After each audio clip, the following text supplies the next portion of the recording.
საღამოშიდობის დღეს ორშაბათია და საინტერესო სპორტული თემებით ეთერშია სპორტული ток-შოუ არენა. ზაფხული სპორტული თვალსაზრისით ყოველთვის საკმაოდ აქტუალურია, გამონაკლისი არც ლევანდელი ცხელი დღეებია, მაგრამ ბოლო დროს განვითარებულმა მოვლენებმა ყოველგვარ მოლოდინს გადააჭარბა თბილისში გასამართი სუპერთასის ბილეთების ირგვლივ ატეხილი აჟიოტაჟი არა მხოლოდ სპორტული, არამედ ლამის ქვეყნის მთავარ მოვლენად იქცა ბოლო პერიოდში ერთ-ერთი მთავარი და ალბათ ყველაზე მთავარი თემა სწორედ ეს გახლავთ სამწუხაროდ ბილეთები რაც შეეხება უნდა დავიწყოთ ჩვენც რა თქმა უნდა ამით გუშინ დილით დაიწყო და დღეს გამთენიისას დასრულდა ბილეთების გაყიდვა მოდი ვნახოთ ქრონოლოგია გუშინ რა ხდებოდა ბილეთებზე და შემდეგ განვაგრძოთ საუბარი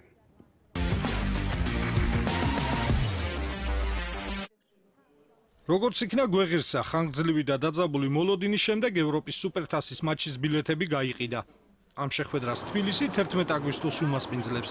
ცხადია ბარსელონასა და სევილიას თამაშზე დასრება ბევრ გულშემატკივარს სურდა. ბილეთების შეძენის მსურველები 12 ივლისს ვაკის პარკში დღემდე არ ნახულ რიგებში დადგნენ. ზოგიერთი სიაში 3 დღით ადრეც კი ჩაეწერა. ფეხბურთის ფედერაციამ საგანგებო ვიდეორგოლი დაამზადა, სადაც აღწერილი იყო, როგორ უნდა შეეძინა გულშემატკივარს ბილეთი. ამის მიუხედავად ორგანიზება თავად გულშემატკივრება გადაწყვიტეს.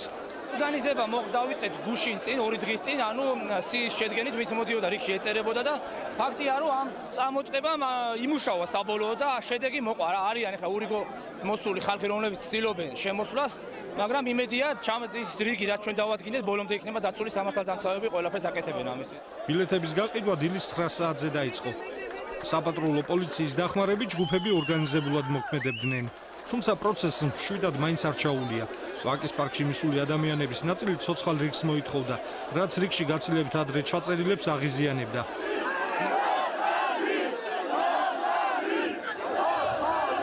რიგში ვდგავარ დილის 5 საათიდან, სიტუაცია უკეთესი იქნებოდა თუ ამ რიგითობის მიხედვით იქნება, იმიტომ რომ ცოცხალ რიგს ჯობია მაინც მეტნაკლებად, რადგან რაღაცა მაინც იქნება გაკონტროლებული. ფედერაციამ ისიც ვერ მოახერხა, რომ რაღაცა კონტროლი ყოფილიყო ან რიგითობის მიხედვითან რაღაცა დაეცვათ, ამიტომ ხალხმა მოიფიქრა ისევ ეს და ისევ ჯობია აი ამით იყოს. ვერ უზრუნველყო ვერც ფედერაციამ მოწესრიგებულად ბარიერს აქეთ რიგის მოწესრიგება ბარიერს იქით ყველაფერი ხუთიანზეა ვეთანხმებით, მაგრამ ბარიერს აქეთ ყველაზე მნიშვნელოვან ნაწილში ხო უზრუნველყო რიგი ხალხმა. რიგში ვდგავარ 3 დღეა რა. ხოლო ეს ორგანიზება რა არ ყოფილიყო, იქნებოდა ვაფშე ბალაგანი მოკლედ რა და მოაწყდებოდა ეს ხალხი და ან შევიდოდით ან ვერა და ეხა ზოგი ამბობს რომ მე იქიდან რომ ჩამოსულიყავი, აქედან ჩამოსული თუ რიგი არის, რიგი დასწრებაზეა. რა უნდა ვთქოს ხო ეხლა და მოგვიწია ეგრე. ამათ ადგილას რომ ვიყო მეც ეგეთი გაცხარებული ვიქნებოდი, მაგრამ ეხა აქ ვარ და რა ვქნა. დილის 5 საათისთვის უკანასკნელი ბილეთი გაიყიდა და ცხადია ყველამ ვერ შეიძინა. არეულობა ამის შემდეგ დაიწყო. განაწყენებულებმა საქართველოს ფეხბურთის ფედერაციასთან ბილეთების მოთხოვნით აქცია გამართეს. მათ ჰქონდათ ეჭვი, რომ 22,000 ბილეთიდან ნაწილი გასაყიდად არ გამოიტანეს, მაგრამ ფეხბურთის ფედერაცია ბრალდებას კატეგორიულად უარყოფს. მინდა ყველა დავარწმუნო, რომ ფედერაციას არც ერთი ბილეთი იმ რაოდენობიდან, რომელი რაოდენობაც უნდა გაყიდულიყო, მითვისებული არ აქვს. იყო ტექნიკური პრობლემები ძაბვის ვარდნასთან დაკავშირებით და შესაბამისად ამას შეიძლებოდა აუცდენლიყავით, მაგრამ ვერავსთი ტერიტორიაზე, სადაც სალაროები იყო განლაგებული, აბსოლუტურად არანაირი ექსესი და პრობლემა არ ყოფილა და მე ვფიქრობ, რომ ის რა პროცესი ჩვენ ჩავატარეთ საკმაოდ ნორმალურად. მოკლედ ასე არაორდინალურად წვალებითა და ნერვების ხეთქვით დასრულდა ევროპის სუპერთასის მატჩის ბილეთების გაყიდვა. ამ პროცესში კიდევ ერთხელ გამოჩნდა, რომ ჩვენი ფეხბურთის ერთ-ერთი მთავარი პრობლემა საქმის ორგანიზებაა.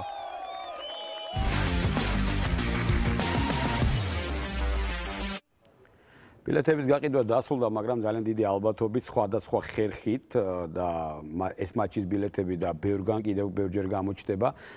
ეს უბრალოდ არ მხოლოდ ჩემი მოსაზრება, ძალიან ბევრი ფიქრობს ამას, რომ ეს ბილეთები, რომლებიც უკვე გაიყიდა, კიდევ რამდენჯერმე გახდება გადაყიდვის სავარაუდოდ ყოველ შემთხვევაში.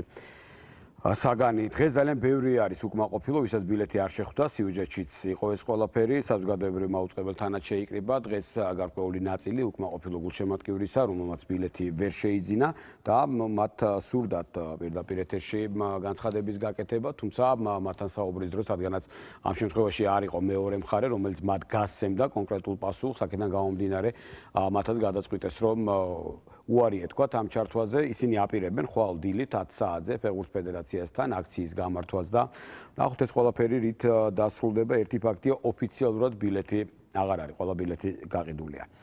სამწუხაროდ არის ეს მთავარი თემა, კიდევ ერთხელ მინდა გავიმეორო, არადა ეხლა არის ის პერიოდი, როდესაც სამი ქართული გუნდი უკვე ჩაბმული იყო ევროთასებზე, ერთი გუნდი ხვალ ჩაებმება, ძალიან ბევრი რამ იგეგმება, ძალიან ბევრი რამ წინ არის ახალი სეზონისათვის, მაგრამ ბილეთებმა ყველაფერი გადაფარა.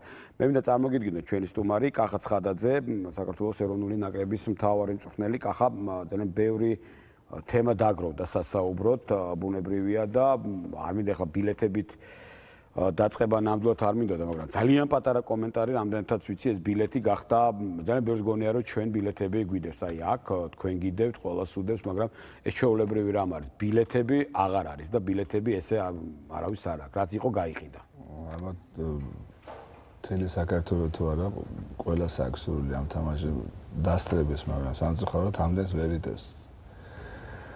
ჩვენი სტადიონი ფაქტია, რომ რამდენიც არ უნდა გაყიდულიყო და რამხელა სტადიონიც არ უნდა ყოფილიყო, ყველა სურვილს ვერ დაიდევდა და ამიტომ უკმაყოფილო ადამიანები რა თქმა უნდა იქნება. ძალიან სამწუხაროა, რომ ვიღაცა ვერ მოხდა, ვიღაცა მოხდა. ეს არა კომენტარი შეიძლება გაკეთდეს. ერთიც უნდა ითქვას და ეს სიმართლე უნდა ითქვას. მე ესეთ დონის თამაშებზე ხშირად დავდივარ და მე თვითონ ყიდულობ ამ ბილეთებს და რო გითხრა ისეთ ფასებში ყიდულობ, რომ ეს აბსოლუტურად სასაცილოა ის ფასები, რაც ედო ეს გაკეთა, იმიტომ რომ აი ეს ძალიან უბრალო ხალხისთვის გაკეთა, რომ დაბალი ფასი იყო, ძალიან დაბალი ფასი იყო, რომ ყველა შესაძლებლობა ყველას ქონოდა, რომ მოსულიყო და ეყიდა ბილეთი, თორე ხა მე მაგალითად 1400 და 1500 ევრო მაქვს გადახდილი ესეთ დონის თამაშებზე, რომ მოხვედრილი ყავ. ამიტომ ამანაც რა თქმა უნდა უფრო გაზარდა მსურველი იმისათვის რომ დასწრებოდა ეს ამ თამაშს. აი ეს სამწუხაროა რომ ყველა ვერ მოხდა, თუმცა უბრალოდ ირგვლიანები რამდენიმე კატეგორია შეიძლება დაიყოს ამ ბილეთების სურვილები და მათ შორის მხოლოდ ერთი პატარა კატეგორია ნამდვილი გულშემატკივარი, რომელსაც ძალიან უნდა ამ ფეხბურთზე და ბევრი რომ ვერ მოხდება, ეს არის საწყენი უბრალოდ. და რო გითხრა ზუსტად აი ეს იმხელა თანხა რაც ახლა პირველი კატეგორიის ბილეთი საერთოდ არის მაქსიმუმ 250 ევრო, ხო? ესე ღირს. ეგ ბილეთი დაახლოებით 1500 ნახევარფინალებს ეძახი ჩემპიონთა ლიგის 1500 ევრო არის. და ფინალის ბილეთები უკვე ადის რაღაც 3 და 4000 ევრო. ამიტომ ხო, ამიტომ ისინი სხვადასხვა ოფიციალურად ყიდიან. ამიტომ ამასაც ვერავინ ვერ აღკვეთავს, მე როგორც ვიცი. ამიტომ უბრალოდ სამწუხარო რომ ის მართლა გულშემატკივარი ვერ მოხდება თქვა თამაში და შეიძლება იცი და ის არ მოხდეს რომ ცარიელი იყოს სტადიონი. აი ეს რაღაცა ამის ხო, ხშირად არის ხოლმე ძალიან ბევრჯერ მოყავთ წინა სუპერთასების მაგალითი მონაკოს შემდეგ რაც იყო პრაღა, კარდიფი ხა. პრაღაში 18000-იანი სტადიონზე ძალიან ბევრი ცარიელი ადგილი იყო, მაგრამ გადამყიდველები იქაც საკმარისზე ბევრი იყვნენ და ყველა თამაში რო იწყებდნენ ბილეთებს 1000 და 1500 ევროთი თამაშის წინ უკვე რამდენიმე წუთი. ამიტომაც გაკეთდა რომ ეს ერთ ადამიანს პრინციპში 4 ბილეთზე მეტის ყიდვის საშუალება არ ქონდა და პრინციპში ამან შეიძლება როლი ითამაშოს. ნახოთ მე ძალიან დიდი იმედი მაქვს რომ მართლა გულშემატკივრები იქნენ რიგში და მართლა ძალიან დიდი სურვილი აქვს და არა რაღაცა ხელის მოთხოვის. ყველას თავისი საქმეა, ყველას ვერავის ვერ გავამტყუნებთ, ყველას როგორც უნდა ისე მოიქცევა, ასე რომ რაღაცა ჭკუის დარიგებას პრინციპში არანაირი მნიშვნელობა არ აქვს და გასული კვირის მთავარი საფეხბურთო თემა მაინც რაც არ უნდა იყოს იყო საკლუბო ტურნირები. სამწუხაროდ ნამდვილად არ შევა ეს კვირა, წინა კვირა, უბრალოდ ქართული ფეხბურთის ისტორიაში როგორც პოზიტიური სამივე ქართული კლუბი დამარცხდა. თანაც ამ სამივე ქართული კლუბის მარცხს მოყვებოდა თუნდაც აი ეს მომენტი რაც იყო, კახა ამას მინდა ხაზი გაუსვათ.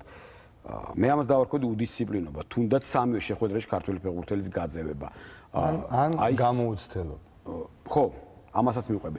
გამოუცდელობა აუცილებლად. არა, იგივე ამ ეპიზოდშიც მე მგონი, თქვათ, უფრო მეტად გამოუცდელობა, იმიტომ რომ ბოდიში რო შეგაწყვეტინე და იმიტომ რომ შიდა ჩემპიონატის საჯობა ყოველთვის განსხვავდება ევროთასების საჯობასთან და ლოიალური მიდგომა შიდა ჩემპიონატში. მე შემიძლია გავიხსენო ბოლნისის სიონის დროს, როდესაც თამაშობდი ჩემპიონთა ლიგის და პირველ თამაშს ბაქისთან, როდესაც მოვიდა სია საჯების ჩვენ იმის სტატისტიკა ამოვიღეთ და თუ და ჩვენ ნახეთ რომ ეს ადამიანი დაახლოებით წელიწადში მინიმუმ 60-დან 70 ყვითელს იძლეოდა და მინიმუმ 8-დან 12 წითელს თამაშებზე. წარმოიდგინე, ესე იგი ფაქტია, რომ ეს ადამიანი, ამიტომ ფეხბურთელები გაფრთხილებული იყვნენ და თქვენ თუ ნახეთ, ბაქი 2 წითელი მიიღო ამ თამაშში. ამიტომ ამასაც გამოცდილება ჭირდება, ამასაც ჭირდება გაანალიზება, არა მარტო თამაშს უნდა გაანალიზება, ყველაფერს უნდა გაანალიზება და ეხლა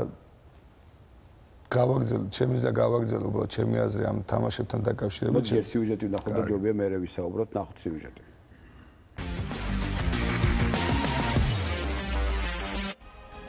ორი ივლისის მატჩების შემდეგ ქართველი გულშემატკივარი იმედიანად იყო განწყობილი, მაგრამ ევროპის ლიგის განმეორებით შეხვედრებში დიდი იმედგაცრუება გველოდა.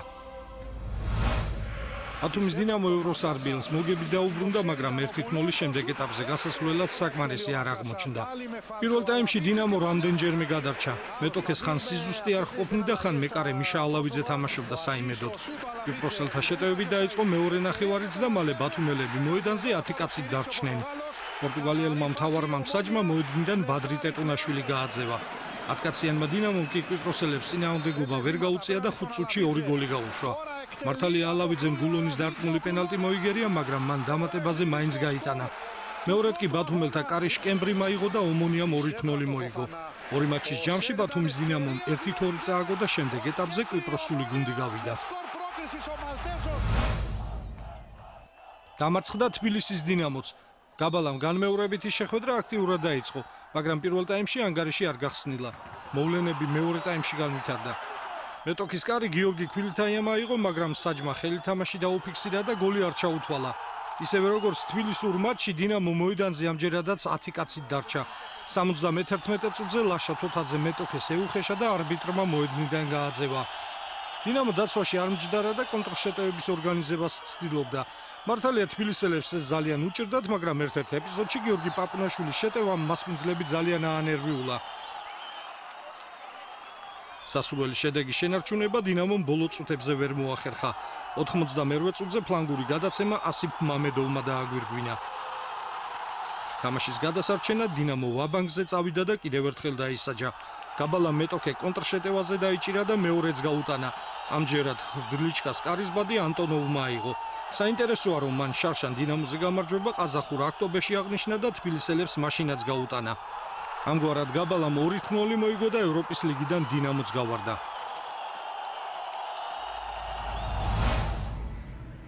იგივე ბედი გაიზიარა ცხინვალმაც, რომელმაც პირველ მატჩში გასვლაზე ბოტოშანთან 1-1 ითამაშა და შემდეგ ეტაპზე გასვლის კარგი შანსი ჰქონდა. თუმცა უკვე მე-6 წუთზე რუმინელებმა ანგარიში გახსნეს. მახარობლიძის შეცდომით დან რომანმა ისარგებლა და ზუსტად დაარტყა. 38 წუთზე ნიკა კაჭარავამ კორდოშ სახეში იდაყვი ჩაარტყა. მეორე ყვითელი ბარათის შემდეგ წითელიც დაიმსახურა და ცხინვალის თავდამსხმელს მოედანი დაატოვებინეს. მახარობლიძემ თავისი შეცდომა მეორე ტაიმის დასაწყისში გამოასწორა და პლამადა იძულებული გახდა და წესი დაერღვია. მან მეორე ყვითელი ბარათი მიიღო და მოედანზე ორივე გუნდი 10 კაცით დარჩა. მაგრამ ბოტოშანმა მასპინძლებს მალე მეორედ გაუტანა. გაბრიელ ვაშვარის გადაცემით ისევ რომანმა ისარგებლა და დუბლი შეასრულა. ცხინვალმა ანგარიშის შეცვლაზე შესული აკაკიშულაიას აქტიურობის შედეგად შეამცირა. ის ბოტოშანის მცველმა წააქცია პენალტი კი ვარლამ კილასონიამ გამოიყენა. თუმცა სტუმრებმა მალე მესამედაც გაგვიტანეს. საჯარიმოში ბატინი დაუბრკოლებლივ შეიჭრა, კარგად დაარტყა და საბოლოო ანგარიში დააფიქსირა. 3-1 რუმინელთა სასარგებლოდ. ჩვენი მოგება სწრაფმა გოლმა განაპირობა. მეტოქე დაიბნა და სწორედ ამით ვისარგებლეთ. ცხინვალი საკმაოდ კარგი გუნდია, რაც რუმინულ შეხვედრაში გამოჩნდა. მეტოქემ წინა მატჩში დიდი წინააღმდეგობა გაგვიწია. კაი გუნდი იყო ბოტოშანი, მაგრამ ჩვენ თამაში რაც ჩვენ უნდა გაგვეკეთებინა კონტრშეტევებზე.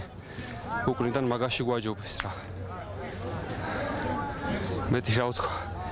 ბიჭებმა ბრძოლით იბრძოლეს, მაგრამ რაღაცა კონცენტრაცია მეტა მაინც ის გამოცდილება გვაკლდა რაც უნდა გქონდეს ამ დროს. ჩვენთან თუ 3 წამიღებულ ბურთი წამნახევას არ გაცლიან ბურთის მიღება. მიზეზი ეს იყო და ელემენტარული ბავშვური შეცდომები, რა საქართველოს ჩემპიონატში მიჩვეული არიან ეგეთ შეცდომებს და არ ობოლაებენ.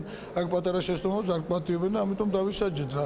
მაგრამ არა უშავს ამ შეცდომებზე უნდა ვისწავლოთ, ეხლა ჩვენ იმაზე რომ დავიწყოთ ლაპარაკი, რომ კარგი იყო რომ გავსულიყავი თვითონ ამ ბიჭების რომ თავიანთი თვალით ნახე თუ რამხელა განსხვავებაა თქვა ევროპულ ფეხბურთთან მიახლოებული გუნდი ეს არ არის ის გრანდები ეს ევროპულთან მიახლოებული გუნდია და ამიტომ კარგად გვაქვს დასაფიქრებელი თვითონ საერთოდ საფეხბურთო სამყაროში თუ რა მიმართულებით მივდივარ და სად მივდივართ რა ეს როგორც მე მეხება ესე ყველაზე ხება ამიტომ ანალიზი უნდა გავაკეთოთ იმაზე თუ რა შეიძლება გამოვასწოროთ ამგვარად ევროპის ლიგას სამივე ქართული გუნდი გამოეთიშა საყურადღებოა რომ სამივე მათგანი მოედანზე კაცნაკლული დარჩა ანუ კლასის გარდა დისციპლინაშიც აშკარად მოვიკოჭლებთ ფაქტია რომ ეროვნული ჩემპიონატისა და ქართული ფეხბურთის კრიზისმა ლოგიკური შედეგი მოგვიტანა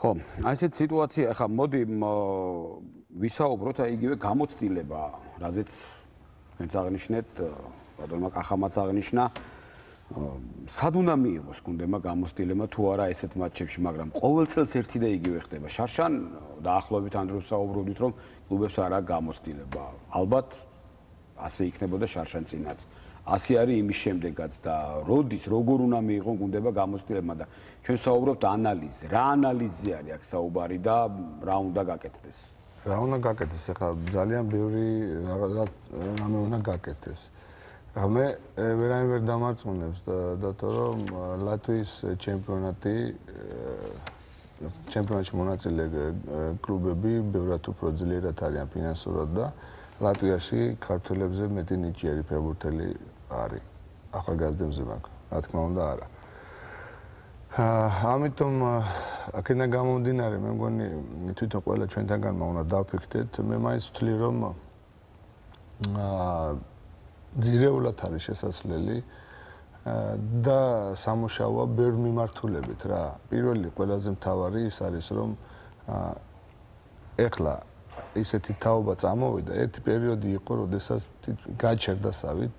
გაჩერდასავით თაობის მოსვლა მაგრამ ეხლა ჩვენ თვითონ ნახეთ ახლა იყო პერიოდი როდესაც ელიტ რაუნდში არც ერთი ჩვენი ახალგაზრდული ნაკრები არ თამაშობდა ეხლა მოდის ეს ფეხბურთელები და იმიტომაც არის რომ ჩვენ ეს გადაწყვეტილება მივიღე მოდი ამაზე მე ვილაპარაკოთ ეხლა კონკრეტულად არა ეს ამაში ამ პრობლემებში აქედან გამომდინარეა რომ ზირეულად არის ყველაფერი შესაძლებელი თავიდან არის დასაწყები და თვითონ ცნელები არის გასაკეთებელი რა რაზეც მე ვთვლი რომ თუ კი კლასი არ არის თქვა ისეთი მაღალი ხო და ეს შეიძლება იყოს იმიტომ რომ უმეტესად ახალგაზრდა ფეხბურთელები თამაშობენ ამიტომ რის ხარჯზე შეიძლება შედეგის მიღწევა სწორი თამაშის და კარგი ფიზმომზადების ხარჯზე ხო ეს არის ყველაზე ლოგიკური აქედან გამომდინარე რა არის საჭირო თავარი არის რომ ყველამ ვიცით რომ ძალიან დიდი პრობლემა არის ფიზმომზადებაში რატომ არის ფიზმომზადებაში პრობლემები იმიტომ რომ შეიცვალა აბსოლუტურად მომზადება ევროპულ ფეხბურთში სხვანაირად ემზადებიან აი ეს ძველი გადმონაშთები რაც არსებობდა უფრო ინტენსიური გახდა ვარჯიშები უფრო მაღალ პულზე მუშაობს ევროპის გუნდები და აქ არის მისასვლელი.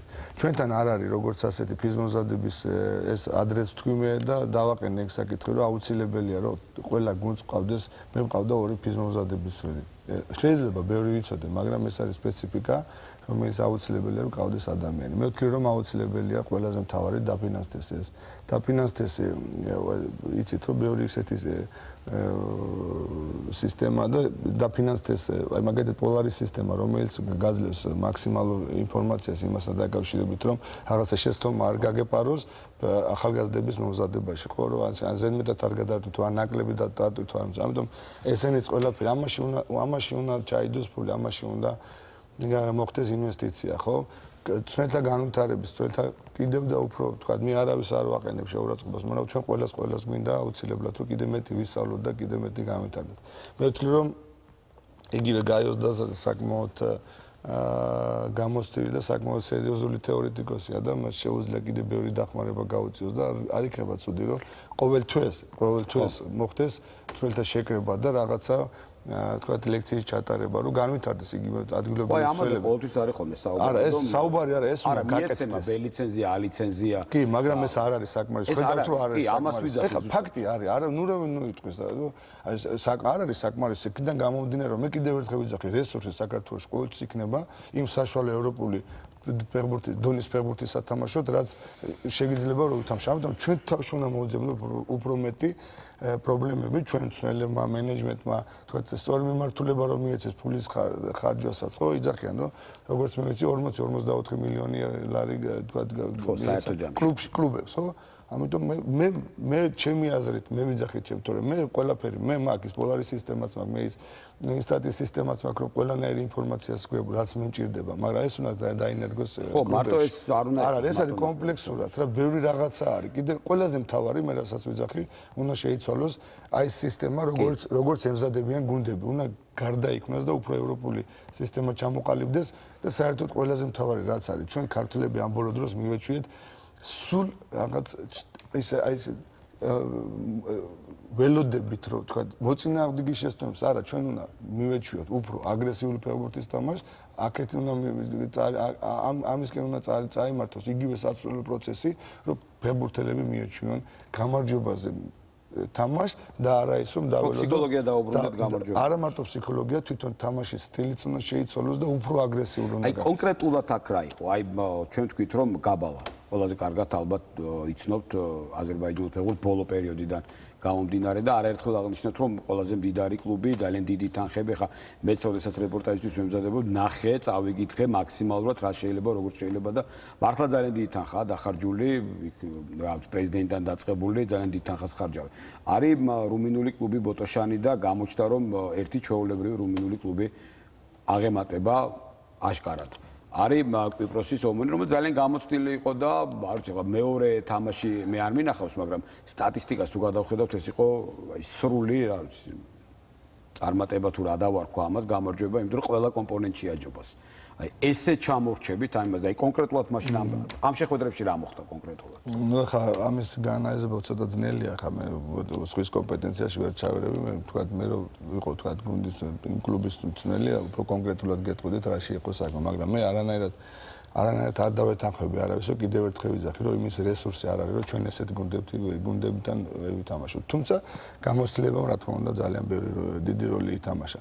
თბილისის დინამოს რაც შეეხება, ჩვენ თბილისის დინამომ ნახეთ ის პირველი 20 წუთი, რა დღეში ყავდა იგივე ის გაბალა, ხო? აბსოლუტურად. უბრალოდ არ გაუმართლა, იმიტომ რომ საკმაოდ პირველი თამაში ძალიან კარგად იყო დაგეგმილი, სწრაფ გოლზე იყო. თქვა აქცენტი გაკეთებული, უბრალოდ არ გავიდა. და შემდეგ უკვე 10 კაცი დაჭა თბილისის დინამო და აბსოლუტურად შეიცვალა ხა. სამივე თამაში ხა. იგივე სპარტაკის თამაში, ესა ბოდიში ცხინვალის თამაში ვიყავი და უყურე. ფაქტია რომ 0-0 რომელიც ჭირდებოდა თქვა სპარტაკს, ამაზე იყო აქცენტი გაკეთებული და შეცდომა ხომ არ იყო სახში ამაზე აქცენტს. ამას მე უბრალოდ ვერანაირად ამაზე მე ვერ ვისაუბრო. ფაქტია რომ იყო რა გუნდს დაგეგმილი ქონდა. რაღაცა მონახაზი ქონდა თამაშისთვის, თუმცა გადაწყობა გაშვებული გოლის შემდეგ ვერ მოახერხეს. აი ეს იყო მე მგონი ძალიან სწრაფად მოუწევს. აი ეს იყო პრობლემა. ყველაზე დიდი პრობლემა, თუ სწრაფი გოლი გაუშვეს, რომელსაც რა თქმა უნდა არ ელოდებოდნენ და უბრალოდ ვეღარ გადაეწყვნენ. ეს იყო სპარტაკის ის ცხინვალის ბოდიში კიდე. ცხინვალის პრობლემა. სამწუხაროდ ბათუმის თამაში არ მეყურებია და არ მინახია. თუმცა მე ვიტყოდი რომ იქიდან გამომდინარე რომ აბსოლუტურად როგორ მოხდა ხო ხა ბათუმის ჯერ მარტო მირები იყო იმით რომ როდესაც გაიზარდა რაოდენობა ბათუმის დინამო ისე მოხდა ამ ჩემპიონატში და მე მეორე ადგილი დაიკავეს ამიტომ ფაქტია რომ ეს არასწორი ფორმულირება ბათუმს ისედაც შეეძლო მოხვედრილიყო რადგანაც იქ თავის ზონაში მან მოიპოვა გადათამაშებაში თამაშის უფლება და მარტო გადათამაშებაში როგორ ხო მარტო გაზრდის რაოდენობა გადათამაშებაში მოხდა რუსთავის მაგრამ გამო არა ეს წინა ჩემპიონატში ცოტა განსხვავებით იყო ხო არა აქ ამას ნიშნობა ფაქტია რომ ეხლა ბათუმის დინამო არ ემზადებოდა ეხლა ეთასებისათვის მაგრამ და ერთ ორ კვირაში ეხლა ეთასებისთვის მომზადება ძალიან ძნელია და აქედან გამომდინარე უბრალოდ კარგი იყო მათთვის რომ მიიღეს მონაწილეობა ძალიან კარგი იყო რომ მან პირველი თამაში მოიგეს ესე ძალიან მნიშვნელოვანი იყო ამიტომ ეს გამოცდილებას აიღებენ და უფრო მომავალში დარწმუნებული ხო თუ გააგრძელებენ იმას და სტადიონის პროექტი საბოლოოდ კიდე არ გაიწელება და არ გახდება უბრალოდ კიდე მე მგონი ადრე ვთქვი და კიდე გავიმეორებ როდესაც ერთ-ერთ ფეხბურთელს ვეტერან ფეხბურთელს დღესაც გუნდშია ის ჩვენმა კორესპონდენტმა კითხა სტადიონის ამბავი, მას გაიცა მე რამდენჯერ უნდა მკითხოთ და ერთ ეგრეს პასუხობთ. არაფერი არ იცი სადამ სტადიონი არ იქნება, იქამდე რაც არ უნდა ზარზე იმით ჩავატაროთ ტენდერები და რაც არ უნდა ზარზე იმით პროექტები, რომ არაჩვეულებრივია, მაგარია, იქ ვიღაცა ერთმანეთს დაუპირისპირდება, სადამ სტადიონი არ აშენდება, სამწუხაროდ ეს პრობლემა ბათუმს ექნება. ისევე როგორც ბევრ გუნდს. ბევრ გუნდს, რომელსაც საკუთარი არენა არ გააჩნია, საკუთარი საწვრთნელი პირობები. ხა იმ ქობულეთში ერთი, მეორე ძირითადი გუნდები, დუბლები, ასაკობრივი ნაკრებები ერთი სტადიონი ვერ გაუძლებს, ხა ამაშალო დამეთანხმება. არა, ეს ზუსტად კომპლექსურია ყველა ეს პრობლემა, რაზეც ჩვენ ახლა საუბრობთ, კომპლექსურია და ყველაფერი, ამიტომაც არის საჭირო, ჩვენ გვაქვს ჩვენ იდეები და მე რამდენი ხანია უკვე ფაქტობრივად ერთ-ერთია ვლაპარაკობ და ვცდილობ რომ რაც მე მეხება იმას. მეორე ბლოკში დეტალურად ვისაუბრებთ ამ ყველაფერზე და მთლიანად იმ იდეებზე რაც არის. იცით რა არის, თუ კონსოლიდაცია არ მოხდა ხო საერთო ძალები და ყველა ერთად არ იყო დაინტერესებული იმისათვის რომ განვითარდეს ხო ძალიან ძნელი იქნება იმიტომ რომ თვლი რომ ეხლა აი გოგეუნებით აი ჩვენ გვაქვს სია ამაზეც მე ალბათ მეორე ბლოკი თავიდან ბოლომდე ამას დაუთ აი ფეხბურთელების ეხლა აი 17 19 და 21 წლამდე ფეხბურთელი დაახლოებით 60 ფეხბურთელია რომელიც სია არის, რომლებიც მოიაზრება იმ ფეხბურთელებში, რომლებიც აუცილებლად მათ ექნებათ საშუალება. რომ ძალიან იჭერება მოდიოდა თქვა ხო. ძალიან წამოვიდა ეს თაობა, ამიტომ ამის ეს ახლა ჩვენი დანარჩენი არის ჩვენი ამოცანა სულ ყველასი თქვა, იგივე თავრობია იქნება ეს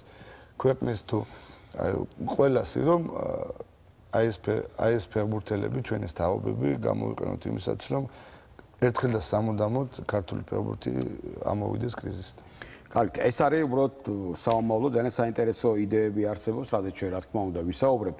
უბრალოდ დღეს რაც არის, დღევანდელი მოცემულობა, ასეთია რომ გულშემატკივარი ძალიან უკმაყოფილოა, სამეო ქართული კლუბი დამარცხებულია, სამეო ქართულმა გუნდმა წააგო, წინ კიდევ ერთი გუნდი დაგვრჩა და ყველა ძალიან დიდი იმედი აქვს რომ რაღაცა პოზიტიური იქნება და გუნებას მაინც გამოაკეთებს, გამოგვიკეთებს ყველას ერთად გორიზლას, თუმცა მანამდე დიდი მადლობა კახას პირველ რიგში, იმიტომ რომ წაგებული მატჩების შემდეგ ძალიან უჭირს ბევრს საუბარი და სტუდიაში მოსვლა არაერთი იყო ასეთი შემთხვევა, ამ კონკრეტულ შემთხვევაშიც მე სპეციალისტებზე ვსაუბრობ, ბუნებრივად გულშემატკივრებს, ალბათ გასაგებიც არის ისინი მათი პოზიცია.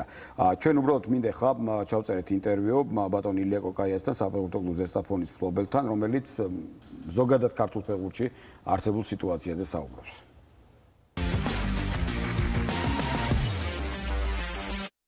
ჩვენ გუშინ ვიხილეთ ქართული კლუბების მონაწილეობით, მე სხვა რამეს მე ამას ვერ დავარქმევ და რასაც ერთი კვირის წინ მთელი ეუფორია აუტეხეს ამ ფედერაციის ხელმძღვანელმა, მათ შორის ძალიან საწყენია ჩემთვის ეროვნული ნაკრების თავმჯდომარე მცველმა, რომელმაც წინასწარ მიულოცა გუნდს წარმატებული თამაში რა. და როდესაც ვიცით ჩვენ რომ ევროტურნირები შედგება ორი თამაშისგან, საკვალიფიკაციო რომ პირველი თამაში და ის რეზულტატი არც ერთ იმაში აქტივში არ იწერება, რომ ფეხბურთი ეს იგივეა, რომ პირველი ტაიმს იგებდა და მეორე ტაიმი წააგო და ის პირველი ტაიმის შემდეგ მიხვიდნენ გასახდელში და მიულოცო გუნდს გამარჯვება. სამწუხაროდ გუშინ მონაწილე ვიყავი, გახდით იმ თამაშში, დავინახე რაც ხდებოდა და დავინახე დინამოს გუნდის პრეზიდენტის განწყობას, რა გაწმილებული იყო და ძალიან იმოქმედა, იმიტომ რომ 2 წლის წინ მეც მის ტყავში გახდით, როდესაც ჩემმა გუნდმაც, ჩემი გუნდიც დამარცხა და მე წარმომიდგენია დღეს მისი გაქცევი და ვიცი რომ ნელ-ნელა ქართული ფეხბურთი კარგავს ინვესტორებს და ეს პროცესი გაგრძელდება სანამდე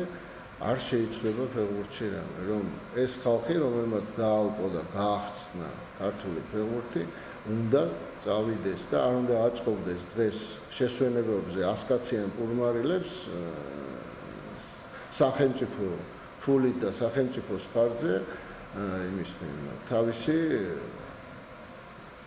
ასე ვთქვათ გამოზული დელეგატების მონაწილეობით. ჩვენ 16 გუნდიანმა ჩემპიონატმა მოგვცა ესე ვიტყოდი კინდერ ჩემპიონატი რა, გადახედეთ ახლა გუნდების შემადგენლობას და ნახავთ რომ თითქმის ამ დონეზე გაახალგაზრდავება არ შეიძლებოდა. გამოდის ახლა ფედერაციამ ამას წინათ გენიალური გადაწყვეტილება მიიღო აღმასკომზე, რომ 21 წლამდე ორი ფეხბურთელი უნდა ყავდეს გუნდში, უნდა ათამაშო რა. ეხლა ეს იგივეა, რომ შემდეგი გადაწყვეტილება ალბათ ექნება, რომ გუნდის 11 მოთამაშეს შორის აუცილებლად ერთი უნდა იყოს ხელთათმანიანი მოთამაშე, რომელსაც ერქმევა მეკარე.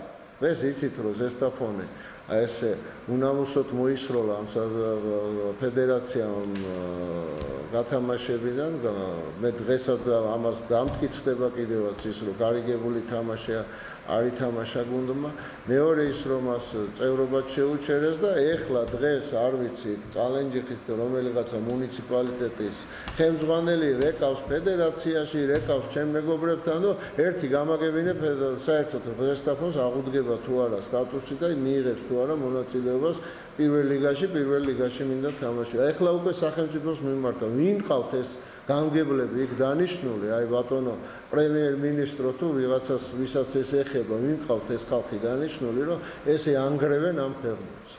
აი ისევე სახელმწიფო გამგეობების ხელმძღვანელები, ის გუბერნატორები, რატომ მონაწილეობენ ისინი ასე გამძაფრებით, რატომ უნდა საფეხბურთო კლუბის შექმნა, რომელიც რომელიმე იმაში ლიგაში მიიღებს მონაწილეობას. მე ყოველთვის დაუჭერ იმას, თუ რამე ცვლილება იქნება. ეს რაც არის ახლა არსებული, რომ ამას ვერაზოს ვერ დაუჭერ ხარს, რომ ისევ ამ ჭაობში ვიჯდეთ, ეს გასაგებია. მაგრამ სამწუხაროდ მე ჯერ ხმარო უდგენია ჩემთვის, მაგრამ თუ კლუბს აღუდგენიას, მექნება მხოლოდ ერთი. არა და იქ არის 35 ხმა. რომლედანაც ძალიან ბევრი საერთოდ არ უწყის რას აკეთებენ, ანუ მისთვის რაც არის იმ ჭაობში ძალიან მოწონთ ყოფნა და არც აქვს მეტი პრეტენზია ახლა. არ მინდა იმის დასახელება. აქედან გამომდინარე პროგნოზირება.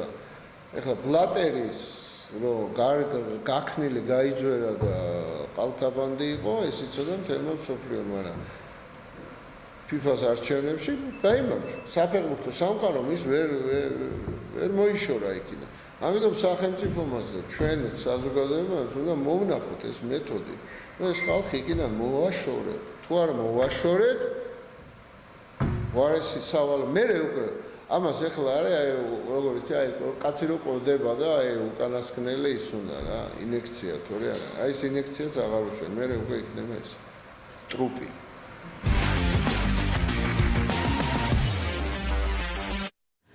ასეთი იყო ბატონი ილია კოკაიას პოზიცია, ფიქრობ, არ ვიცი ამაზე ბატონი კახაც ისაუბრებს, გაგვცემს პასუხს, ისიც იყო ნახსენები ამ ინტერვიუში, მე უბრალოდ სადამ რეკლამაზე გავალ, დავამატებ, რომ ხვალ ჩემპიონთა ლიგაზე მეორე საკვალიფიკაციო ეტაპის პირველ მატჩს გამართავს გორის დილა, საქართველოს ჩემპიონი ბელგრადში პარტიზანს დაუპირისპირდება, ნუ სამწუხაროდ ისე მოხდა, რომ ვერ მოხერხდა სერბებთან შეთანხმება ამ მატჩის ტელერეპორტაჟზე. და ჩვენი არხის მეშვეობით ამ მატჩის ტელერეპორტაჟი უბრალოდ გულშემატკივარს მინდა უთხრა რომ არ იგეგმება. რაც შეეხება ჩვენს გადაცემას, რეკლამის შემდეგ ჩვენ დავბრუნდები და ისევ კახაც ხადაძესთან განვაგრძობ საუბარს.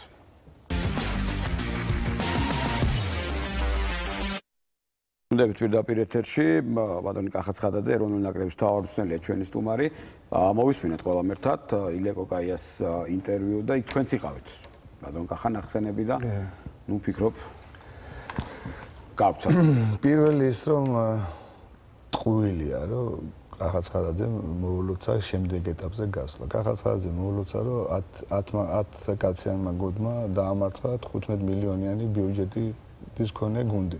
ეს რო მილოცვა და ძალიან სასიამოვნო იყო რომ ამ ახალგაზრდა ფეხბურთელებმა შეძლეს თბილისის დინამოზე იყო იმ მომენტში ლაპარაკი. ამიტომ ეს არის ტყუილი, მოიტყვა ამ ბატონმა. ეხლა ამ წუთში თვითონ და საერთოდ მე აბსოლუტურად ის ბოლო თქვა კომენტარი საერთოდ და იგნორი ექნება ყველა იმ გამონათქვამს, რასაც ილია კოკაია გააკეთებს იგივე ჩემს მიმართ.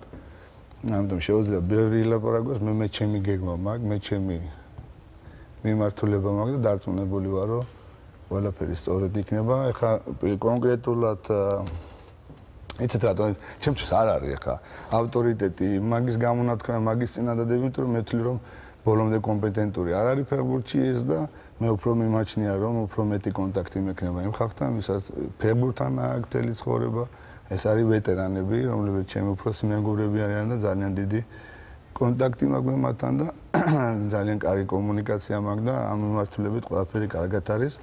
ეხლა რაც შეეხება რატომ როგორც ვიცი ეს წინადადება ქეძბაიანს დააყენა წინა ხო, მოდი ამაზე გადავიდეთ. ეხლა ეს არის თქვენი ინიციატივა ამ შემთხვევაში. შეუძლია ილაპარაკოს ხო, 4-21-მდე ფეხბურთელი უნდა იყოს და მეტი კომენტარი თქვენთან დაკავშირებით აღარ იქნება არასდროს. იგნორი იქნება ბოლომდე. ორი მათგანი იქნება, ძირითადად კი ბატონო თემურ ქეცბაიამ ეს საკითხი დააყენა აღმასკომზე და სხვათა შორის მასში ძალიან ბევრი უმეტესობა შეეწინააღმდეგა და ერთ-ერთი მათგანი რამდენადაც მეც მახსოვს ბატონი ილია კოკაია იყო, რომელიც თანახმა იყო ამ წინადადებაზე. აი არ ვიცი ახლა ეს თანახმა იყო თუ არა, მე ხა კონკრეტულად საერთოდ მე უბრალოდ ის პერიოდი მახსოვს. მე აღარ გავაკეთებ არანაირ კომენტარს და საერთოდ არ ვახსენებ ამ პიროვნებას. მე უბრალოდ მიახსნი თვითონ რატომ მივიღეთ ეს გადაწყვეტილება ზუსტად. ხო, არა ეს უკვე გადავიდეთ აი ამაზე ხა. აი ზუსტად მე როგორც გითხარით, რომ მოწინააღმდეგე იქნება ძალიან ბევრი. ეხლა გეგმებით უკვე გაჩნდა პრესაში განცხადებები რომ ეს ხომ არ უნდა იყოს საბავშვო ჩემპიონატი. რეზონ თქვა ხო, შეიძლება რომ მე ძალიან დიდ პატივს ვცემ და პიროვნულად და კიდე გამოჩნდებიან მე რა გამოჩნდება, იმიტომ რომ მე თვითონაც მქონდა ეგ შეხება ეს როდესაც აზერბაიჯანში და მე თვითონაც ერთ პერიოდი წინააღმდეგი ვიყავ, თუმცა შემდეგ მოიტანა ძალიან სერიოზული შედეგი განვითარების. აი რა მინდა თქვა, პირველი ყველაზე მთავარი ის რომ აი ჩვენ ახლა გვქონდა საუბარი რომ ჩამოვიდა ეს თაობა 17-19-21. ჩვენ გვინდა რატო გავაკეთეთ ეგ? ჩვენ გვინდა რომ რაც შეიძლება სწრაფად აი ფეხბურთელებმა აი თქვა ის კი არ გამოია თქვა ჯერ პირველ ლიგაში იყვნენ და კაცმა არის იქიდან მე უმაღლეს ლიგა არა პირიქით აი ეს ყველა ეს 60-65 ფეხბურთელი რომელიც არის ამ სიაში რომლებიც მართლა რეალურად მოიაზრებიან იმ ადამიანებად რომლებიც უნდა მომავალში განვითარებიდან გამომდინარე რომ მოხდებიან პირველ ნაკრებში და იქნებიან კანდიდატები ამიტომ არის რომ რაც შეიძლება სწრაფად უნდა განვითარდნენ და სწრაფის განვითარება იქნება ის რომ ისინი იქნებიან ყველანი და უმაღლეს ლიგაში და აი მოსამზადებას გაივლიან, აი ვარჯიშებს გაივლიან, აი თამაშებს გაივლიან და აი აქედან გამომდინარე ესენი უფრო სწრაფად გაიზრდებიან. აი ეს არის ყველაზე მთავარი აზრი და არსი და ამას ყველა თანახმა იყო აბსოლუტურად ყველა ფორმაციის ნაკრების თავარი ცნელები და მათი თანაშემწეები. სულ ყველა, როდესაც განიხილებოდა ეს საკითხი და მადლობას კი მითხრა საშა ჩივაძემ, აი ეს არის ჩემთვის ყველაზე მთავარი, ხო? ჩივაძე, ძოძუაშვილი და ეს მათი აზრია ყველაზე მთავარი ფეხბურთში, ხო? ისე რომ ვიცოდეთ. მადლობა მითხრა ესეთ, იმიტომ რომ ძალიან წაადგება ეს იგივე ამ ფეხბურთელების განვითარებას. ეს არის ყველაზე მთავარი აზრი და კიდევ ჩემ კოლეგებს მინდა მიმართო, რომლებიც კლუბებში მუშაობენ, რომ აი ეს ხანდახან ეს აი ესეთი თქვათ ცოტა ისე რომ თქვათ ძალით მიღებული ეს კანონი რა აძლევს უფრო თამამად ენდოს ახალგაზრდებს. საერთოდ როგორ არის ხა კლუბებში მუშაობა სპეციფიკურია ვიდრე ნაკრებში. ჩემთვის ნაკრებისთვის. აი აქ უკვე თქვენი გადასახედიდან მინდა აზერბაიჯანის ჩემპიონატად თქვა, რადგანაც თქვენ იყავით უცხოელი მწვრთნელი, რომელსაც ჰქონდა დაგეგმილი რაღაც მიზანი, კლუბმა მოგცათ მიზანი. და არაფერი არ შემიშალა. და ამ შემთხვევაში არაფერი არ შემიშალა. აი თქვენი რადგანაც ახლა როდესაც საუბრობდით წინაზე ქეცბაიას იდეაზე, რა ძალიან მომწონდა მე პირდაპირ ვიძახი, რომ ეს ახალგაზრდა ფეხბურთელები უფრო საინტერესო რაღაც მომენტში გაახალისებდა ამ ჩემპიონატს. მაშინ იგივე მაპატეთ იყო დინამოს თავარი მწვრთნელი უცხოელი სიტყვაზე, ხო და უბრალოდ მაგალითი მოვიტან მე იმ ადამიანთან არ მისაუბრია, მაგრამ უბრალოდ აი ესეთ მაგალითი მოვიტან დინამოს თავარი მწვრთნელი არის ჩეხი, ამ შემთხვევაში სპეციალისტი, რომელსაც კლუბის პრეზიდენტმა დაუსახა მიზანი რომ ის უნდა გახდეს ჩემპიონი. ის გახდება ჩემპიონი ლეგიონერით, 40 წლის ფეხბურთელით თუ 19-ის მას შეიძლება თქვას რომ მას მიზეზი ჰქონდეს უკვე რომ აი მე ვეღარ გავხდები ჩემპიონი. ამიტომ ეს კლუბიდანაც წამოვა რაღაცა გარკვეული პრეტენზია და თქვენ იმიტომ ვახსენე რომ თქვენ თვითონ იყავით ამ შემთხვევაში აზერბაიჯანში ამის როგორც უცხოელი. უცხოელის გადასახედიდან როგორ შეიძლება? კი ბატონო და მოგახსენებთ რომ აი ზუსტად თავიდან ჩვენ ყველანი სკეპტიკურად ვიყავით ასევე განწყობილი, თუმცა შემდეგ იქიდან გამომდინარე რომ ეს აუცილებელი იყო უფრო თამამად გავაკეთეთ ის რომ აი უფრო თამამად ვენდეთ ამ ახალგაზრდა ფეხბურთელებს და იგივე იმიტომ მიმართავ ხა იმ კოლეგებს ჩემ მეგობრებს რომ უფრო მეტი საშუალება ექნებათ ყველანი ერთნაირ მდგომარეობაში არიან ხო მარტო ერთის გუნდზე ხო არ არის ყველანი ერთად ყველას ჭირდება ეს ახალგაზრდა ფეხბურთელები ამიტომ უფრო თამამად ენდობიან მათ და უფრო მეტ იმუშავებენ მათთან იმიტომ რომ გაიზარდონ ისინი როგორც ფეხბურთელები აი ეს არის ყველაზე მთავარი აზრი და არსი რა და არ უნდა შეეშინდეთ რა რომ ენდოს ეხა მე გერმანიის ნაკრებთან ხო შემეძლო გამომეყვანა უფრო გამოსტილი ფეხბურთელი მაგრამ გამოვიყვანე დვალი და შეცდომა იყო ამაში რამე უფრო რისკი მაგრამ გასაგებია გამართლებული ამ შემთხვევაში. კი ბატონო, თქვა შეცდომებიც მოვიდა, მაგრამ შეცდომებზე უფრო გაიზრდება ეს ფეხბურთელი და უფრო დადგება იმ დონის ფეხბურთელი, რომ შემდეგ შესაძლოა ციკლში ეს შეცდომები აღარ იქნება და უკვე იქნება კონკრეტულ შედეგზე საუბარი. ამიტომ ეს გადაწყვეტილება ქეძბაიას დროს რომ მიღებულიყო, დღეს უფრო ბევრად უფრო მეტი შედეგი გვექნებოდა ამ ახალგაზრდებთან დაკავშირებით. ამიტომ ეს გადაწყვეტილება უნდა მიღებულიყო და დღეს მივიღეთ. ამიტომ მას ჩვენ მოვიმკით. აუცილებლად. მოვიმკით. თქვენ ესაუბრებოდით იგივე ფედერაციას. ჩემთვის, აი ხა მე გეტყვით იგივე ინტერში, ხო? მე მქონდა თქვა 21 წლამდე ფეხბურთს უნდა ეთამაშა ძირითად შემადგენლობაში და ჩემ ძირითად შემადგენლობაში თამაშობდა 18 წლის ფეხბურთი. და დღეს ის პირველი ნაკრების ფეხბურთელია. პირველ ნაკრებში იძახებენ ყოველ გამოძახებას და ამ ხნაგურ თამაშებშიც მიიღო მონაწილეობა. ამიტომ ეს ჩვენ უფრო კიდევ ერთხელ ვიძახე, უფრო მეტ სითამამეს მიცემს ჩვენ მწვრთნელებს, იმისაც უფრო მეტი ენდონ ახალგაზრდა ფეხბურთელებს და ეს 60 კაციანსია რაც გვაქვს ჩვენ და ეს ახალგაზრდა ფეხბურთელები უფრო სწრაფად გაიზრდებიან და უფრო სწრაფად მივიდნენ იმ დონეზე, რომ გამოადგენ ჩვენ იგივე საკლუბო ფეხბურთი და იგივე ნაკრებს. ნახო რომ ორი აუცილებლად მოედანზე უნდა იყოს და თუ შეცვლი 21 წლამდე ფეხბურთში უნდა შეცვალოს 21 წლამდე. არა, არ არის ესე? არა, ესეთი არა. როგორ იქნება უბრალოდ ეს დებუტი? არა, როგორც მე ვიცი, ეს არის რომ ორმა უნდა ითამაშოს ძირითად შემადგენლობაში, თუმცა მას აუცილებელი არის რომ ის შეცვალოს. კონკრეტულად 21 წლამდე. 21 წლამდე უფრო 94 წელს, იმიტომ რომ ეს 21 წლამდე ხვალ იქნება 22-ის, მაგრამ ამას ეს პრობლემა არ ექნება, რომ ხვალ იგივე 94 წლები და შემდეგ დაბადებული. კი. ეს იყო ძალიან მნიშვნელოვანი, იმიტომ რომ ყოველ წელს ამისვლა არაფერთ არ შეიძლება, იმიტომ რომ შემდეგ დაზიანდეს ზუსტად აი ეს პროგრამა, რაზეც ჩვენ ფიქრობთ. ხო, აი ამ მომენტზეა, ხო, ეხლა ყოველ წელს ეს არ არის. სია, რაზეც თქვენ ამბობთ 50 კაციანი, ხო, დაახლოებით სია. ხო, რაც არის შედგენილი. ეს ლოგიკურად იმაზე მეტყოლებს, რომ თქვენ ხედავთ რესურსს, რომ ამდენი ახალგაზრდა. კი, აი კიდევ ერთხელ ვიძახე, აი ჩანს კიდევაც, ხო, იგი მაისურაძის ნაკრები, დევდარიანის ნაკრები და ჩივაძის ნაკრები. ხო, მაგრამ იგივე საბურთალოში, ლოკომოტივში სულ ახალგაზრდები არიან. ძალიან კარგი. ამიტომ ეხლა ბევრი არის ესეთი ფეხბურთელი, რომ ეხლა იგივე თბილისის დინამოში როდესაც მუშაობდი, ძალიან ბევრი ახალგაზრდა კარგი ფეხბურთელი იყო. იგივე თუნდა დვალიშვილის მომენტი გავიხსენე, თუ გახსოვთ დათო, რომ მან 6 გოლი შეაგდო. მე როდესაც მივედი თბილისის დინამოში რა.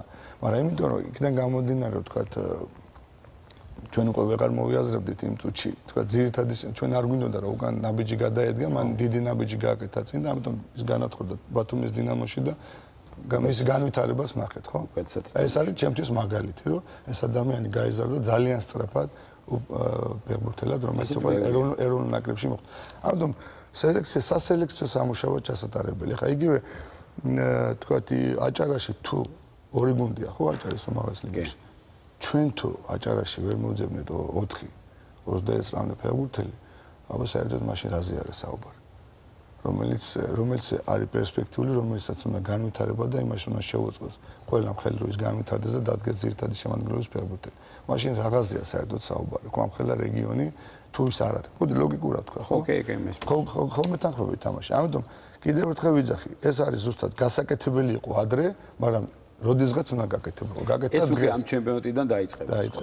ეს დაიწყება და მე ვთვლი რომ აუცილებლად შედეგს მივიღებთ. რომ აი ახალგაზრდა ფეხბურთელები უფრო სწრაფად განვითარდებიან. ეს არის ყველაზე მთავარი ჩემთვის. აი სია, ეხა თქვენ ასევე შეხვდით ყველა ასაკობრივი ნაკრების მწვრთნელს.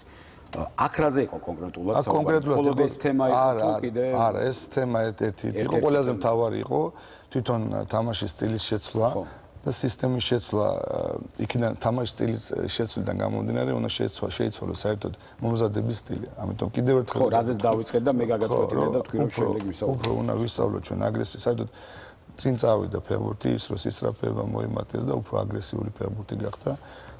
აღარ გვინდა ჩვენ ეს მეორე ნომრად თამაში, რა თქმა უნდა, ესეც არ არის პრობლემა, რომ ხანდახან არის შეცვლა საჭირო, ხო, რაღაც ტემპის შეცვლა არის საჭირო, შეიძლება მაღალი პრესინგი ითამაშოს შემდეგ დაიხიო და მეორე ნომრად. ამიტომ მაგრამ ჩვენ რომ ფაქტია რომ სულ ყველა ვცდილობთ რომ მეორე ნომრად თამაში და სულ უკან და ველოდებით მოწინააღმდეგის შეცდომებზე თამაში. ამიტომ ჩვენ თვითონ უნდა ვაიძულოთ მოწინააღმდეგე რომ შეცდომები დავუშვათ ჩვენი აგრესიული თამაში.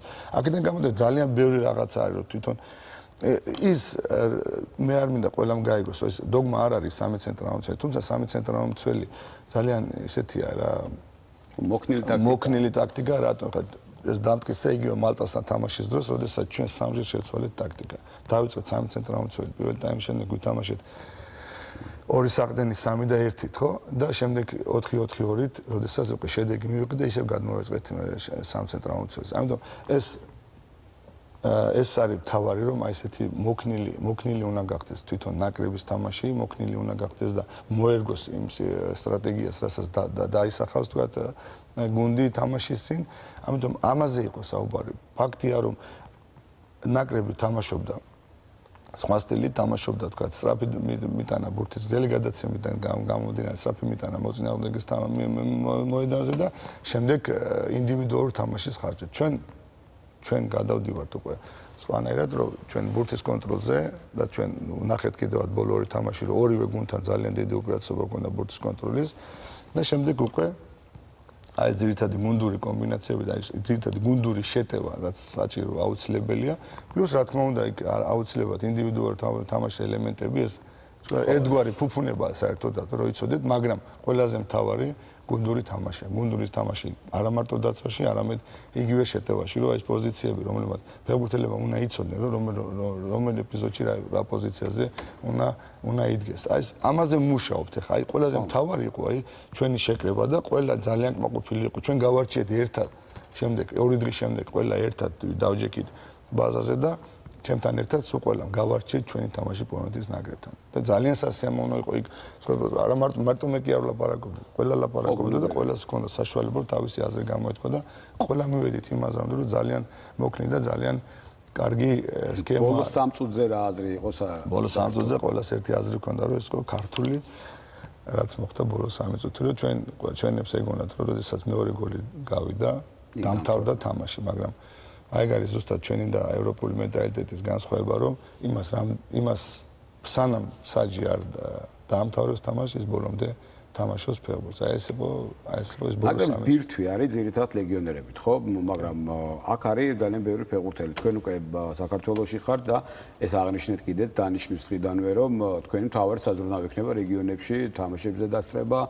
იქ შეხვედრები ყველაფერი იყო ამაზეც საუბარი რომ იგეგმება თუნდაც აი შეკრებები მხოლოდ ადგილობრივ კლუბებში მოთამაშე ფეხბურთელებს. ძალიან მინდა ეგ, მაგრამ ეგ შეკრება ვერ მოხდება თუ თქვა სურვილი არ იქნება კლუბების. ხო, კლუბების სურვილი უნდა იყოს. ხო, არა, კლუბებიც ამ ქვეყანას წარმოადგენენ. მე თქვი კიდევაც რომ ესე იგი არ უნდა დავაზიანოთ ის საცნობო პროცესი, რაც იმას აქვს.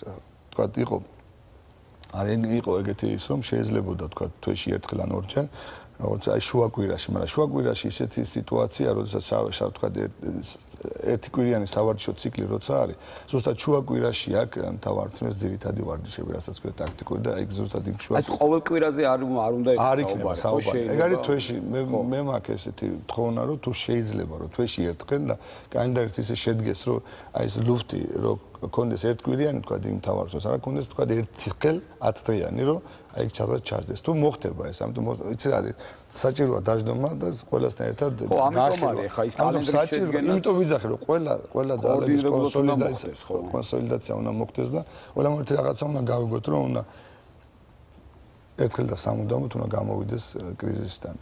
ქართული ფეხბურთი და დარწმუნებული ვარ რომ აი ეს თაობები რაც ახლა მოდის დარწმუნებული ვარ სწორი მუშაობაში უნდა იყოს ჩემი აზრით რომ მისი ფეხბურთელი არის საერთო თვალთახედვის არეში. მისი ფეხბურთელი კარგია, ის ფეხბურთელი გამოცდილება ექნება. მეტი мотиваციაც არის. ხო, мотиваციაც. ეგ არის ყველაზე მთავარი мотиваცია რომ ის უკვე ხა ნაკრების წევრად არა, მაგრამ კანდიდატად გაფართოებულ სიაში ასეთ ისე მოიაზრება. ჩემთვის მაგალითად არის 1-2 ფეხბურთელი რომელსაც მე აი როგორც დვალი რო დავაყენო თქვა ხო შეიძლება ხო შოტლანდიასთან რაღაცა დავაყენო. არის 1-2 ფეხბურთელი, იგივე საქართველოს ეროვნული ჩემპიონატი. ხდებით, ამიტომ ეხა იმაზე საუბარი რომ ეს ჭაბუკთა ჩემპიონატი კი არ არის, ეს არის უბრალოდ ის რესურსი, რაც აქვს დღეს საქართველოს. ამაზე კარგი და ამაზე ძლიერები არავინ არ არის.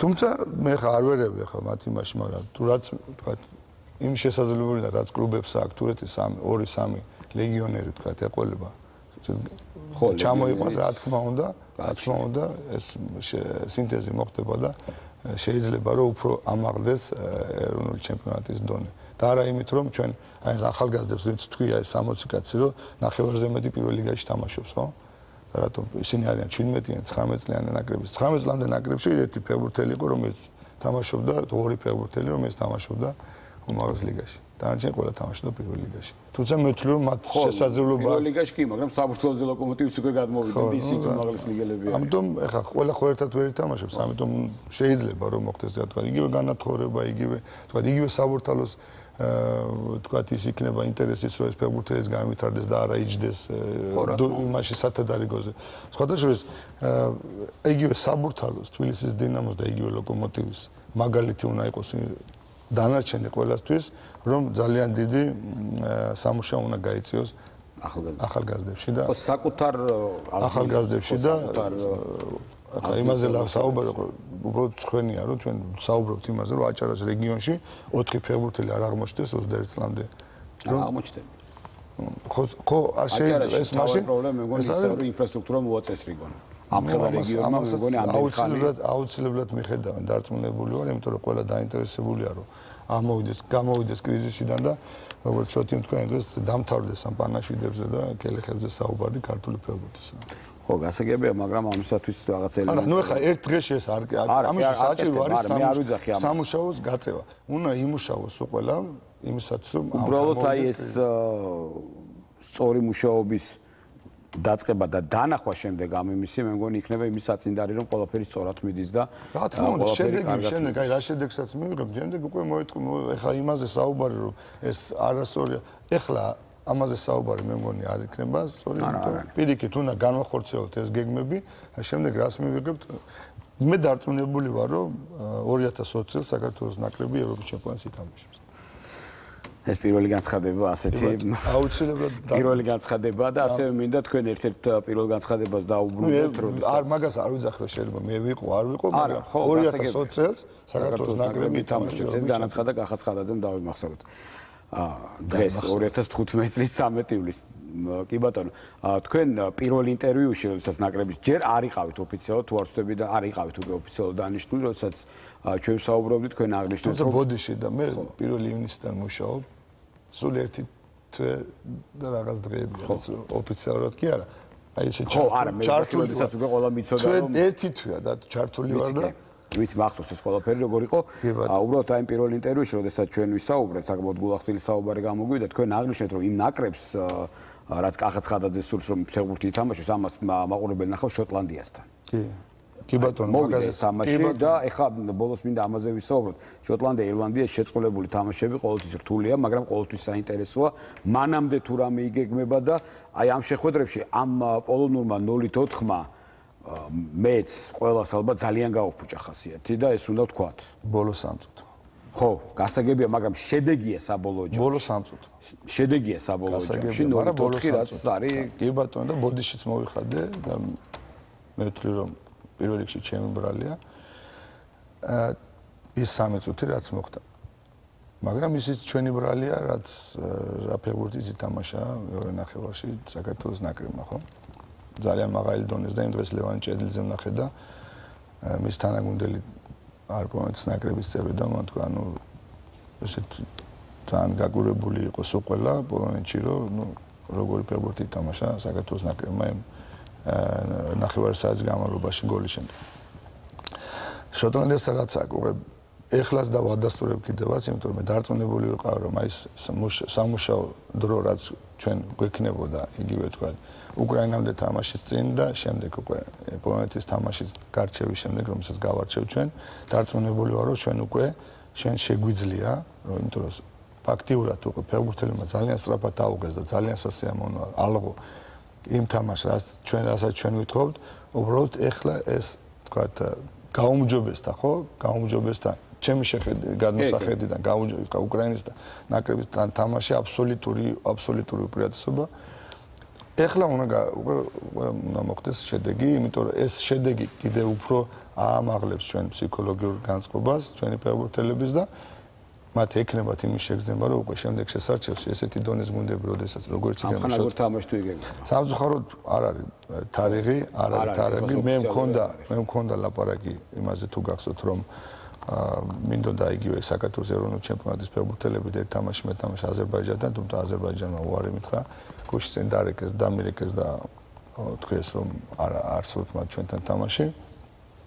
სამწუხაროა.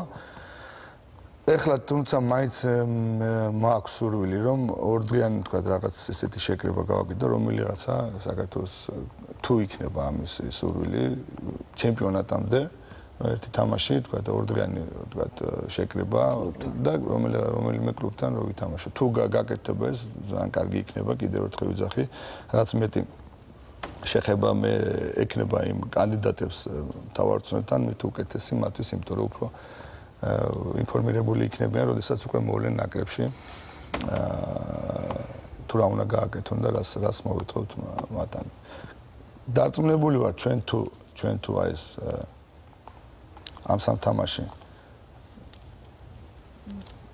დადების შედეგი იქნება, რომ ჩვენ მინიმუმ 7 ქულა თუ ავიღეთ, იქნება მეთლი ძალიან საკმაოდ. ეს არის შოტლანდია, ირლანდია და გიბრალტარი. მე მაყურებელს მინდა უთხრა, აი ამ სამ თამაშია 7 ქულაზე საუბარი. ძალიან დიდი მადლობა, რა ვფიქრობ, საკმაოდ საინტერესო საუბარი გამოგვივიდა ამჯერადაც. კახაცხადაძე ეროვნული ნაკრების მთავარი მწვრთნელი იყო ჩვენი სტუმარი.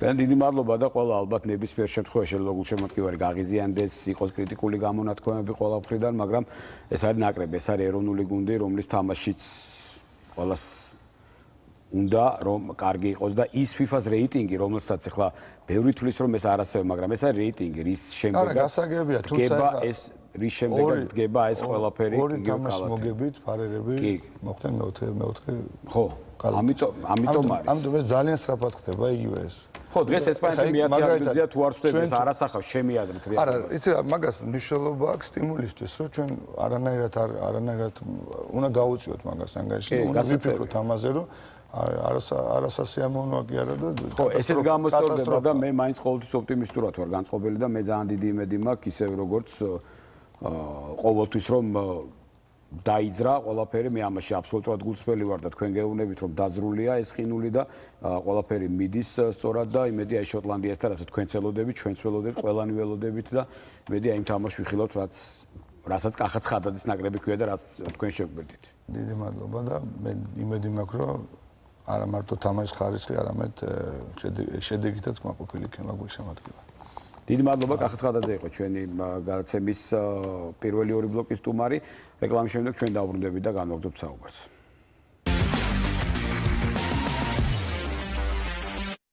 მაშასე ჩვენი გადაცემის დასკვნითი ბლოკის უფრო ცოტა დრო რჩება ევროპის ახალგაზრდული ოლიმპიური ფესტივალის დაწყებამდე ორგანიზატორთა განცხადებით ყველაფერი მზად არის პარასკევს ოფიციალურად გაიხსნა სასურაო აუზი ტანვარჯიშის არენა ფრენბურთის ორი დარბაზი და მძლეოსნობის ახალი სტადიონი თბილისში დიღმის ტერიტორიაზე ახალი თბილისის სპორტულ კომპლექსს სწორედ ასე ქვია გაიხსნა და გთავაზობთ ჩვენ სიუჟეტს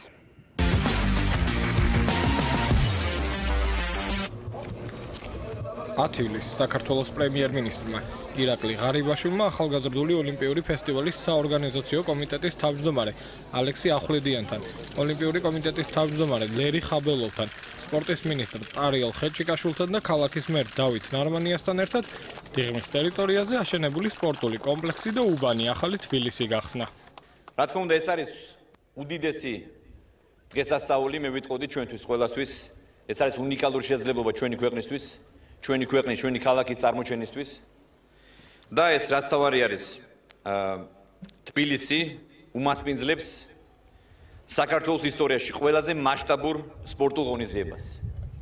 მიუხედავად იმისა, რომ საქართველოს დიდი სპორტული ტრადიციების ქვეყანაა და ჩვენ მსოფლიოში სახელგანთქმული სპორტსმენები ყავს, ასეთი წარმომადგენლობითი საერთაშორისო სპორტული ღონისძიება საქართველოში არ შედარებულა მანამდე. სპორტული კომპლექსი მშენებლობათა და რეკონსტრუქციათა იმ დიდი ციკლის მხოლოდ ნაწილია, რომელიც ევროპის ახალგაზრდული ოლიმპიური ფესტივალისათვის ჩატარდა. ჯერ კიდევ არ წყდება სპეკულაციები თემაზე, მოასწრებენ თუ არა ორგანიზატორები ფესტივალისათვის საჭირო ინფრასტრუქტურის სრულად გამართვას და ყველა სპორტული ობიექტის მოწესრიგებას, თუმცა საორგანიზაციო კომიტეტის განცხადებით, ყველა პროცესი გეგმაზომიერად მიმდინარეობს. დიდი იყო მღელვარება იმასთან დაკავშირებით მოესწრება, არ მოესწრება, საორგანიზაციო კომიტეტი ყოველთვის ამბობდა, რომ ყველაფერი ვადებში მოესწრებოდა. დღევანდელი დღე ამის დასტურია, დღევანდელი დღე არის ერთ-ერთი უბედნიერესი დღე, იმიტომ რომ აი ეს ტერიტორია, ახალი თბილისი, შეიძლება ითქვას, რომ აი უახლოეს ჩვენს რეგიონში და უახლოეს სამეზობლოში მსგავსი ტერიტორია, მსგავსი ლოკაცია სპორტული ობიექტების ერთ ადგილას არ არსებობს და ეს არის საკმაოდ დიდი ბედნიერება და საკმაოდ დიდი პერსპექტივა ქართული სპორტისთვის. ყველაზე მეტი კითხვა უნივერსიტეტის მაღლივი კორპუსის მიმდებარე ტერიტორიაზე მშენებარე ახალი სპორტის სასახლის მისამართით ისმოდა. 2500 მაყურებელზე გათვლილმა დარბაზმა ხელბურთის შეჯიბრებებს უნდა უმასპინძლოს. ევროპის ოლიმპიურმა კომიტეტმა წინასწარ გითხრა, რომ რადგან ვადები ცოტა გადაიცია, შემოგთავაზეთ ალტერნატიული ფართი. ალტერნატიული ფართი იყო ეს სპორტის სასახლე, ესწრება ეს დარბაზიც, პრობლემა არ იქნება, ნახავთ და ალბათ თქვენ იხილავთ, რომ ყველაფერი წყობშია. ანუ შესაძლებელია იქ ჩატარდეს? შესაძლებელია იქ ჩატარდეს, ჩვენ უბრალოდ კიდევ ერთხელ ვიმეორებთ, რომ აი ეს დღეები კიდე მიდის სამუშაოები, გვინდა რომ იქ ჩავატაროთ რა თქმა უნდა, იმიტომ რომ ეს ობიექტი რო გათვალისწინებული ხელბურთისთვის და იმედია ჩვენი მშენებლები მოასწრებენ და შეეტევიან მოდებში. უშუალოდ ახალი თბილისის ტერიტორიაზე 4 ახალი სპორტული ობიექტი და სასტუმრო აშენდა. საპატიო სტუმრებმა ყველა ობიექტი მოინახულეს. ტანვარჯიშის სასახლე 1300-მდე მაყურებელს დაიტევს. ფრენბურთის დარბაზები 1800-მდე გულშემატკივარზეა გათვლილი. ძლეოსნობაზე დასწრება სტადიონზე მისულ 3000 ადამიანს შეეძლება. ამავე რაოდენობის კომაგი დაეტევა ახალი საცურაო აუზის ტრიბუნებზეც. მშენებლობის შედეგებით, როგორც ჩანს, თავად სპორტსმენებიც კმაყოფილნი დარჩნენ. ძალიან კარგი აუზი შეემატა საწმოსო სახეობათა ფედერაციას და საერთოდ სრულად საქართველოს ამ აუზის სახით ეს იქნება ისეთი აუზი, სადაც შეგიძლია ჩატარება ნებისმიერი ევროპის თუ მსოფლიო ჩემპიონატის საერთაშორისო ტურნირის და მე ვფიქრობ, რომ ძალიან კარგი წამოწყება არის ეს აუზი უნდა იყოს იმის დასაბამი, რომ დაიწყოს ნელ-ნელა ყველა რეგიონში, ყველა რაიონში ესეთი ტიპის აუზების მშენებლობა. მშენებლობისათვის აუცილებელი თანხები როგორც პირდაპირ სახელმწიფო ბიუჯეტიდან, ისე ქალაქის მუნიციპალიტეტის ფინანსებიდან გაიცემოდა. თბილისის მერიამ თავის თავზე სპორტული ობიექტების მიმდებარე ინფრასტრუქტურაზე იზრუნო და ამისათვის 50 მილიონ ლარზე მეტი დახარჯა. დანარჩენი კი სახელმწიფომ დააფინანსა და მიუხედავად იმისა, რომ ოფიციალური მონაცემები ჯერ არ გამოქვეყნებულა, ცნობილია, რომ თანხა დაახლოებით 1.5-ჯერ მეტი იქნება. საქართველოს სპორტული ინფრასტრუქტურა გამდიდარს საერთაშორისო სტანდარტის ძალიან ბევრი ობიექტით. მნიშვნელოვანია, რომ ამით რა თქმა უნდა შესაძლებლობა მიეცემა როგორც პროფესიონალ სპორტსმენებს, რომ ისარგებლონ ამ ობიექტებით, ასევე სპორტის ყველა მოყვარულს. ახალგაზრდა და მაშინ მათ ვისაც უნდათ რომ სპორტით იყვნენ დაკავებულები და მნიშვნელოვანია შანსაღი ცხოვრების წესი დამკვიდრეთ საქართველოში და რა თქმა უნდა ეს ობიექტები ხელს შეუწყობს. ევროპის მე-13 ახალგაზრდული ოლიმპიური ფესტივალი თბილისში სტარტს 26 ივლისს აიღებს და 1 აგვისტოს დასრულდება.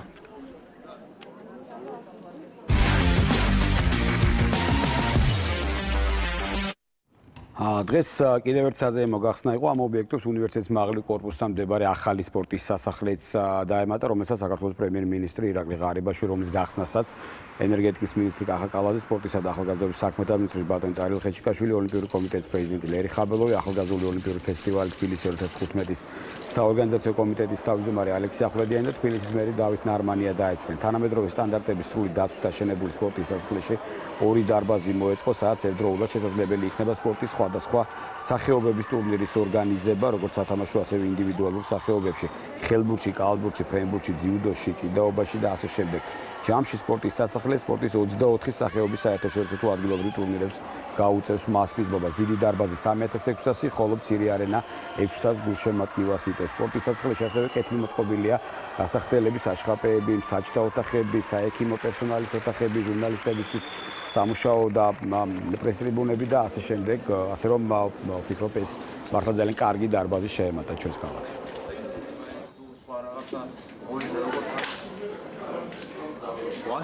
ვასწავლით ბიჭო და ვერ მნიშვნელოვანი დღეა იქიდან გამომდინარე, რომ იცით რომ ყველაზე გახმაურებული და ცნობილი ობიექტია და ესეც გაიხსნა. ჩვენ ხვალ, ზეგ და ყოველდღიურ რეჟიმში მოგაწვეთ ინფორმაციას არა მარტო ინფრასტრუქტურის შესახებ, არამედ მზადების პროცესის შესახებ და კიდევ ერთხელ მინდა დავარწმუნო ყველა, რომ თბილისი 2015 მართლაც იქნება ერთ-ერთი საუკეთესო ოლიმპიური ფესტივალი. დღეს ჩვენ გავხსენით ახალი სპორტის დარბაზი, სპორტის კომპლექსი. თქვენ ნახეთ, რომ ეს არის ძალიან მაგარი შენობა, აქ არის მოწყობილი ყველა ინფრასტრუქტურა, რაც თავი მე მინდა აღნიშნო, რომ მშენებლობა ჩვენ დავიწყეთ იანვრის თვეში და სულ რაღაც 6 თვეში თქვენ ნახეთ, რომ ობიექტი არის დასრულებული. ეს იქნება სპორტსმენებისთვის, ეს არის საჩუქარი კიდევ ერთხელ მთავრობისგან სპორტსმენებისთვის და მე იმედი მაქვს, რომ ეს კომპლექსი დაიდურდება ახალგაზრდებისთვის, სპორტსმენებისთვის და იქნება ძალიან დიდი შენაძენი ქალაქისთვის. ძალიან ბევრი სკეპტიკურად უყურებდა მოესწრებოდა თუ არა სამუშაოები, ხედავთ რომ რატო მოესწრო ჩვენი გვაქვს სახეზე სახელმწიფოსგან საჩუქარი საერთაშორისო სტანდარტების და ძალიან მიხარია რომ ამ შენობით ისარგებლებენ არა მარტო მოქმედი სპორტსმენები, არამედ ახალგაზრდები და ახალგაზრდებს აქვს უნიკალური შანსი რომ ჯანსაღი ცხოვრების წესით ისარგებლონ. ბევრი ადამიანი დასაქმდა მუშაობის პროცესში, მისი მშენებლობის პროცესში და შემდგომი ექსპლუატაციის პროცესში და ეს ობიექტი ამ ნაწილს, ამ ტერიტორიას მნიშვნელოვნად გამოაცოცხლებს და მომავალში ძალიან ბევრი სასიკეთო რამის მოტანა შეუძლებს. თქვენ ხედავთ ეს არის მრავალფუნქციური, რომელიც არის უკვე დასრულებული საერთაშორისო სტანდარტებით განხორციელებულია ეს პროექტი და ოლიმპიადას, რომელიც 26-ში გაიხსნება, საქართველოს ღირსეულად უმასპინძლებს და მე მადლობა მინდა გადავუხადო ყველა იმ ადამიანს, ყველა იმ პიროვნებას, ვინც პირველივე დღიდან ჩართული იყო ამ მნიშვნელოვანი კომპლექსების მშენებლობაში. ხოლო ასევე იგეგმება ევროპის ახალგაზრდული ოლიმპიური ფესტივალის ფარგლებში ობიექტების ვერისბაღის საკალათბურთო დარბაზისა და ძიუდოს აკადემიის რეაბილიტაცია ორივე დარბაზს ჩაუტარდა და ორივე საზეიმო მოგახსნა, ასე რომ ხვალ კიდევ ორი ახალი ობიექტის ხილვის საშუალება მიეცემა ჩვენს მაყურებელს და როგორც იყო დაპირება, ყველაფერი ვადებში ჩაეტია და ყველაფერი მიდის ისე რომ თბილისი მართლაც ღირსეულად უმასპინძლებს ოლიმპიურ ფესტივალს. ჩვენ შემდგომ გადაცემაში გაცილებით უფრო მე დროს დაუთმობთ სწორედ ამ ფესტივალზე და გაცილებით უფრო დიდხანს ვისაუბრებთ თბილისი 2015-ზე და ჩვენ საომავლო და სამუშაო გეგმასაც უკვე შემდგომ გადაცემაში გაგაცნობთ. კიდევ ერთი ვფიქრობ საკმაოდ საინტერესო შეჯიბრი ამაზე ოდნავ მოგვიანებით, თუმცა გეტყვით რომ რუსეთის დედაქალაქში დღეს დაიწყო და 19 ივლისამდე გასტანს მსოფლიო ჩემპიონატი ფარიკაობაში, სადაც რა თქმა უნდა ქართველი მოფარიკავეებიც იასპარეზებენ ჩვენი გუნდის საწვრთნელ შეკრებაზე, ერთობლივ საწვრთნელ შეკრებას თბილისში გადიოდა სხვა ქვეყნის ნაკრებთან და თუ როგორ მოემზადა გუნდი, ამას ჩვენი სიუჟეტიდან შეიტყობთ.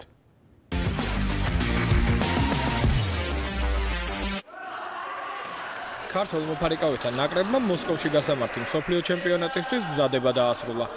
მოფარიკავეებმა ერთ-ერთი ბოლო შეკრება თბილისში გაიარეს. ჩვენს ნაკრებთან ერთად სავარჯიშო პროცესში მონაწილეობას სტუმრად ჩამოსული თურქეთის, ეგვიპტის გუნდები და ერთი ამერიკელი მოფარიკავე იღებდა. ძირითადი აქცენტი გვაქვს ხმლის გუნდზე. ხმლის გუნდი მიყვავს შემადგენლობა თავიდან ბოლოს დაკომპლექტებული. ყავს რამოდენიმე ტრავმირებული და ეს ტრავმირებულები რა თქმა უნდა არ მიყვავს. ასევე მონაწილეობას მიიღებს ხმლის მოფარიკავე კახიანი, რომელიც ბაქოს პირველი ოლიმპიური თამაშების მონაწილე არის და ღაღანიძე რაპირისტი ბიჭი, რომელიც საკმაოდ კარგი მოფარიკავე და ძლიერი შედეგების უძლებს მისგანაც. დისკვალიფიკაციის მოხდის შემდეგ სანდრო ბაზაძე თავის პირველ ტურნირს გამართავს. მისი თქმით, იგი მოტივირებულია და მოსკოვში კარგ ფორმაში იქნება. დიდი მოტივაცია გვაქვს ბიჭებს, შეგვიძლია რომ მედალზე ვიბრძოლოთ, გუნდურში ასევე ინდივიდუალურ ტურნირში. ბაქოში სამწუხაროდ ვერ მივიღე მონაწილეობა რაღაცეების გამო, მაგრამ ეხა მზადა ვარ ჩემი აზრით და ერთ-ერთი აუცილებელი ტურნირია ოლიმპიადის ლიცენზიისთვის და ყველანაირად ვეცდები რომ გავაკეთო რაც არის გასაკეთებელი. არ უნდა დაგვაუწყდეს ჩვენი მოფარიკავე გოგონები. კადეტთა გუნდი სხვადასხვა ევროპული ჩემპიონატისთვის ემზადება, ხოლო რაც შეეხება მოსკოვის შეჯიბრს, აქ მთავარი იმედი ბაქოს პირველი ევროპული თამაშების მონაწილე თეოდორა კახიანია. მოსკოვის მსოფლიო ჩემპიონატმა სტარტი დღეს აიღო და სულ ერთ კვირას გასტანს. ჩვენს ნაკრებს კი მედლებისთვის ბრძოლა და რიოს 2016 წლის ოლიმპიადისთვის სალიცენზიო ფულების დაგროვება უსურვა.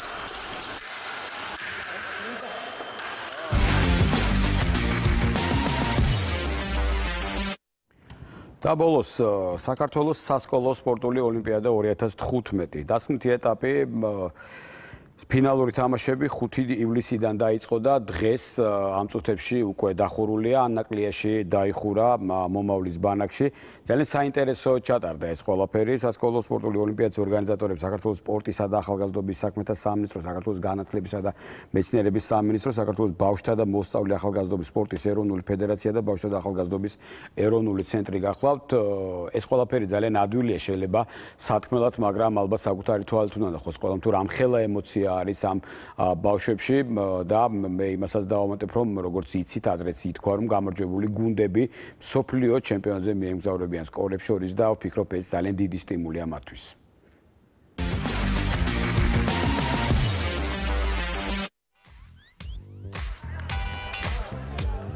ანაკლიის მომავლის ბანაკში საქართველოს სასკოლო ოლიმპიადის ფინალური ტურნირი მიმდინარეობს. 12 რეგიონის სხვადასხვა სკოლის მოსწავლეები უკვე კვირაზე მეტია სპორტის 4 სახეობაში პირველობისთვის იბრძვიან და ამისთვის არც ძალას და არც ენერგიას ზოგავენ.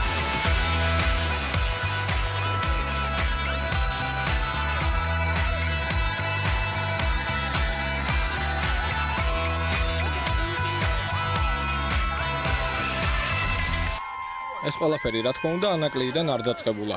ორგანიზატორებმა ჯერ ამ სფეროში დიდი გამოცდილება დააგროვეს. შემდეგ საერთაშორისო ფედერაციაში გაწევრიანდნენ. საბოლოოდ კი საქართველოს პირველი სასკოლო ოლიმპიადაც შედგა. ეს იყო ძალიან წარმატებული პროექტი პირველ რიგში ბავშვებისთვის. იმიტომ რომ ამ პროექტმა არა მარტო სპორტული შედეგები მოუტანა ბავშვებს, არამედ დაამეგობრა ისინი. მათ გაატარეს ძალიან შინაარსიანი დღეები აქ ანაკლიის მომავლის ბანაკში. ამ პროექტის, ასე ვთქვათ, მამოძრავებელი ძალა ამ შემთხვევაში იყო საქართველოს სპორტისა და ახალგაზრდობის სამინისტრო, რასაკვირველია მათთან ერთად განათლების სამინისტროც, ჩვენი ფედერაციაც ამ ერთობლივად გაკეთდა ეს პროექტი და მინდა აუცილებლად აღვნიშნო იმ ყველა სახეობის სპორტის ფედერაციების წვლილი, რომლებმაც ხელი შეგვიწყვეს, რომ ეს პროექტი კარგად განვითარებულა. ეს ლაპარაკია ფუტზალის ფედერაციაზე, კალათბურთის ფედერაციაზე, ძლეოსნობის ფედერაციაზე და მაგიდის ჩოგბურთის ფედერაციაზე, იმიტომ რომ მათ გარეშე ეს პროექტი, თქვათ, ესეთი წარმატებული ვერ იქნებოდა.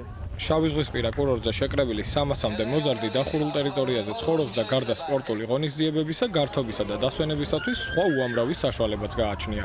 ამ ყველაფერში მათ კონკურსის შედეგად არჩეული 24 ლიდერი ეხმარება, რომლებიც 12 რეგიონის მოსწავლეებთან ორ-ორად არიან განაწილებულნი. ამ ბავშვებთან ერთად ჩვენს როლში ვიყავით შესრულები ძალიან, როგორც მათი ტრენერები, როგორც მათი მშობლები, ისევე დაკით მთელი ამ ხნის განმავლობაში გვერდით და დღეს ფინიშისკენ ვიდივართ, ძალიან ბევრი ბედნიერი სახეებია. მათი ტკივილი წუხ ჩვენ და მათი სიხარული ძალიან გვიხარია და სრემლების არის. აქვე არიან ეგრეთ წოდებულ მხარდამჭერ გოგონათა გუნდები. ანაკლიაში მოზარდი ოლიმპიელების გასამხნევებლად ის გუნდებია ჩამოსული, რომლებმაც თბილისის ჩიარლიდინგის ჩემპიონატში საპრიზო ადგილები დაიკავეს და ახლა მომავლის ბანაკში გულშემატკივრობის ერთგვარ შეჯიბრებაში თავადაც იღებენ მონაწილეობას. კომპეტენტორმა ჟიურიმ მხარდამჭერ გოგონათა საუკეთესო გუნდი უნდა გამოავლინოს. ეს არის პირველად საქართველოში უკვე ჩამოყალიბდა ძალიან ბევრი გუნდები საქართველოში და ახლა უკვე დაიწყო მაგარი ბრძოლა ერთმანეთს შორის, რაც გვიხარია და ბავშვებს პირველ რიგში უხარია ძალიან მათ მშობლებსაც. რაც შეეხება თავად სპორტულ ღონისძიებებს, საუკეთესოები აქ პირველად ძლეოსნობაში გამოვლინდნენ. 400 მეტრზე ამანათრბენის ფინალურ გარბენში საუკეთესო დრო 53 წამზე ნაკლები თბილისის გუნდმა აჩვენა და ჩემპიონის ტიტული დამსახურებულად მოიპოვა. ძალიან მაგარი შეჯიბრი იყო, მაგარი კონკურენტები ყავდით ძალიან და ყველაზე დიდი მადლობა რომ ესეთ კონკურენტები ყავდით მათ დახმარებით. მოვიგეთ ზუსტად ჩვენ და რავი ემოციებში ვართ ახლა ყველა ძალიან 52 და მე მგონი 90 გქონდა. შედეგი საკმაოდ გაუმჯობესებული გქონდა, თბილისში უკეთესი გქონდა, მაგრამ ახლა საკმაოდ კარგი იყო და ყველანი ძალიან გახარებული ვართ. დედაქალაქელთა გამარჯვებით დასრულდა მაგიდის ჩოგბურთის ტურნირიც. როგორც ვაჟებში, ასევე გოგონებშიც საუკეთესოები სწორედ თბილისელები გახდნენ და საერთო გუნდურ ჩათვლაში უკონკურენტოდ გალიდერდნენ. რთული იყო გამარჯვება, თან მით უმეტეს ჩემი მეგობარი არის ეს, რომელსაც ფინალში ვეთამაში ქუთაისის წარმომადგენელი და გარემო ძალიან კარგია, ყველაფერი არის იმისთვის, რომ კარგად ჩატარდეს ეს ოლიმპიადა და ყველაფერი კარგია. სპორტი ისეთი საქმეა, რომ იქ რამის დათმობა არ შეიძლება, იქ თუ ბოლომდე უნდა დაიხარჯო და ბოლომდე უნდა კონდეს, ბოლომდე გამოხვიდე. ას ბავშვები თავის წლის განმავლობაში, რასაც ვარჯიშობენ, ის ხო უნდა გამოავლინონ და აი ეს დღეს დამტკიცდა ყველაფერი, რომ ანიმ დღეს ძალიან გაახარა თბილისის გუნდი, ყველა გულშემატკივრობდით და რა ვიცი, უსურვებ წარმატებებს სოფლიო არენაზე და აი მე რა ვიცი, გახარებული ვარ რა, ყოველ მხრივ. საბოლოოდ საერთო გუნდურ ჩათვლაში თბილისელთა გაჩემპიონება ფეხბურთელებმა გააფორმეს. მინი ფეხბურთის ტურნირი, რომელშიც 12 გუნდი მონაწილეობდა, ჯგუფური ეტაპიდან დაიწყო და ნახევარფინალებით გაგრძელდა. გადამწყვეტ შეხვედრაში ერთმანეთს თბილისისა და ზუგდიდის გუნდები დაუპირისპირდნენ. დაძაბული მატჩის ბედი დედაქალაქელთა მიერ მეორე ტაიმში ერთადერთმა გატანილმა გოლმა გადაწყვეტა. ძალიან კარგი იყო ბანაკში ცხოვრება, ბევრ ბავშვს დაუმეგობრდით. ასევე ტურნირიც მოგვეწონა. კარგი ბავშვები იყვნენ, მოგვეწონა. ნუ ჩვენ გავიმარჯვეთ ღირსეულად, რადგანაც დიდი ხანი მომზადებოდით ამ მატჩებისთვის და წარმატებას ვუსურვებ ყველა სხვა დანარჩენსაც დიდ ფეხბურთში წარმატებული ყოფილიყო. მინი ფეხბურთისგან განსხვავებით სამი-სამზე კალათბურთი როგორც გოგონათა, ასევე ვაჟთა შორის გაიმართა. გოგონათა ფინალურ შეხვედრაში ზუგდიდის გუნდმა გორის საკმაოდ სიმპათიურ სამეულს წლია და ჩემპიონის ტიტულით დამსახურებულად მოიპოვა.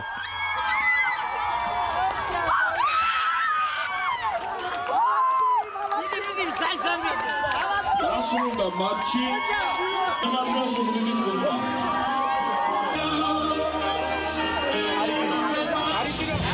გახარებულები ვარ და არ ველოდით მართლა ეს შედეგს და განადგურებას.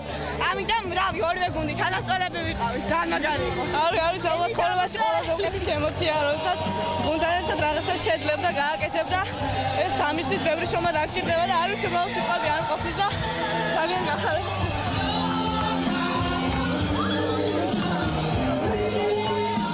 უფრო დაძაბული და სანახაობრივი გამოდგა ვაჟთა ფინალი, რომელშიც ერთმანეთს თბილისისა და ქუთაისის გუნდები შეხვდნენ. თანაბარ ბრძოლაში მიმდინარე შეხვედრის უკანასკნელ წუთებამდე ანგარიშით შესაბამისი 6-6 იყო. ბოლო ორ წუთში კი ქულების აღება მხოლოდ იმერლებმა შეძლეს და საბოლოოდ მეტოქეს 9-6 დაამარცხეს.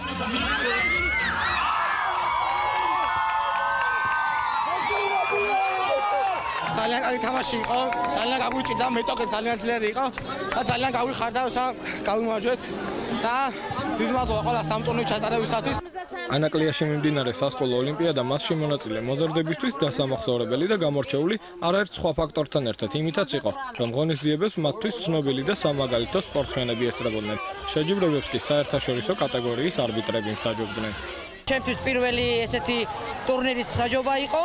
რაც შეეხება ბავშვებთან მსაჯობას, განსხვავება თითქმის არაფერი არ არის, უბრალოდ მიდგომაა ცოტა სხვანაირი, იმიტომ ბავშვები არიან, ცოტა ემოციურები არიან, წაგებას მოგებას სხვანაირად უყურებენ.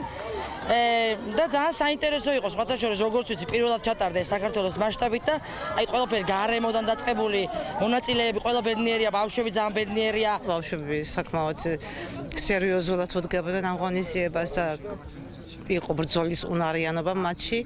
ჩემთვის ძალიან სასიხარო რომ აღმოვაჩინე ასე ძალიან კარგი ნიჭიერი გოგონა, ჩემი თვალით მაშინ დავინახე კარგი სპრინტერი, მომავალი სპრინტერი და მინდა რომ მისი ნიჭი ასევე განვითარდეს და რა თქმა უნდა შესაძლებლად ყურადღებას მივაქცევ, თვალს მივადევნებ. იმედია რომ ეს უფრო განვითარდება ჩვენთან და უფრო მომავალში ის მუნიციპალიტეტი იქნება თუ ის რეგიონები იქნება უფრო მეც ყურადღებას მიაქცევენ, იმიტომ რომ კარგია ბავშვებისთვისაც კარგია და ყველასთვის კარგია ეს მხიარულება, ეს გარემოება, ეს ერთობლიობა ძალიან კარგია და ძალიან სიკეთეს მომუტას ბევრ ახალგაზრდას. მართალია ტურნირი ოფიციალურად ჯერ არ დახურულა, მაგრამ უკვე თამამად შეიძლება ითქვას, რომ 2015 წლის საქართველოს პირველი ბავშვთა სასკოლო ოლიმპიადა შედგა და როგორც გვირდებიან, იგი ტრადიციული გახდება. სასკოლო ოლიმპიადის გამართ ანაკლიაში ვფიქრობ, რომ ძალიან კარგი წამოწყება და ძალიან კარგი ტრადიციას ჩაეყარა საფუძველი. სპორტისა და ახალგაზრდობის სამინისტრო აპირებს, რა თქმა უნდა, ამ მიმართულებით არა მარტო გააგრძელოს თანამშრომლობა ოლიმპიურ კომიტეტთან, არამედ გააფართოვოს არეალი და დარწმუნებული ვარ, უფრო ბევრი სპორტსმენი, ახალგაზრდა სპორტსმენი ჩაერთვება. ეს არის ფაქტობრივად გზა დიდი სპორტისკენ და ამავდროულად არის შესაძლებლობა საერთაშორისო მასშტაბის შეჯიბრებებზე მონაწილეობის და გამარჯვებულები მიიღებენ მონაწილეობას. დავინახეთ უამრავი ახალგაზრდა მოტივირებული ბავშვი, რომელიც ცდილობს სპორტში თავის ადგილი დაიმკვიდროს და საერთოდ ჯანსაღი ცხოვრების დამტკიცების წესი არის პირველი, რაც ზრუნავს ჩვენი სამინისტრო და ამ მიმართულებით კიდევ ბევრ საინტერესო ღონისძიებას გამართებთ. ჩატარდება თუ არა საქართველოს სასკოლო სპორტული ოლიმპიადები მომავალში და გაიზრდება თუ არა მისი მასშტაბები, ამას აუცილებლად ნახავთ. მანამდე კი ერთი რამის თქმა უკვე დანამდვილებით შეიძლება. ანაკლიაში გამართული შეჯიბრებების გამარჯვებულები 2016 წლის მსოფლიოს სასკოლო ოლიმპიადაზე გაემგზავრებიან და წარმატების მიღწევას უკვე საერთაშორისო ასპარეზზე შეეცდებიან.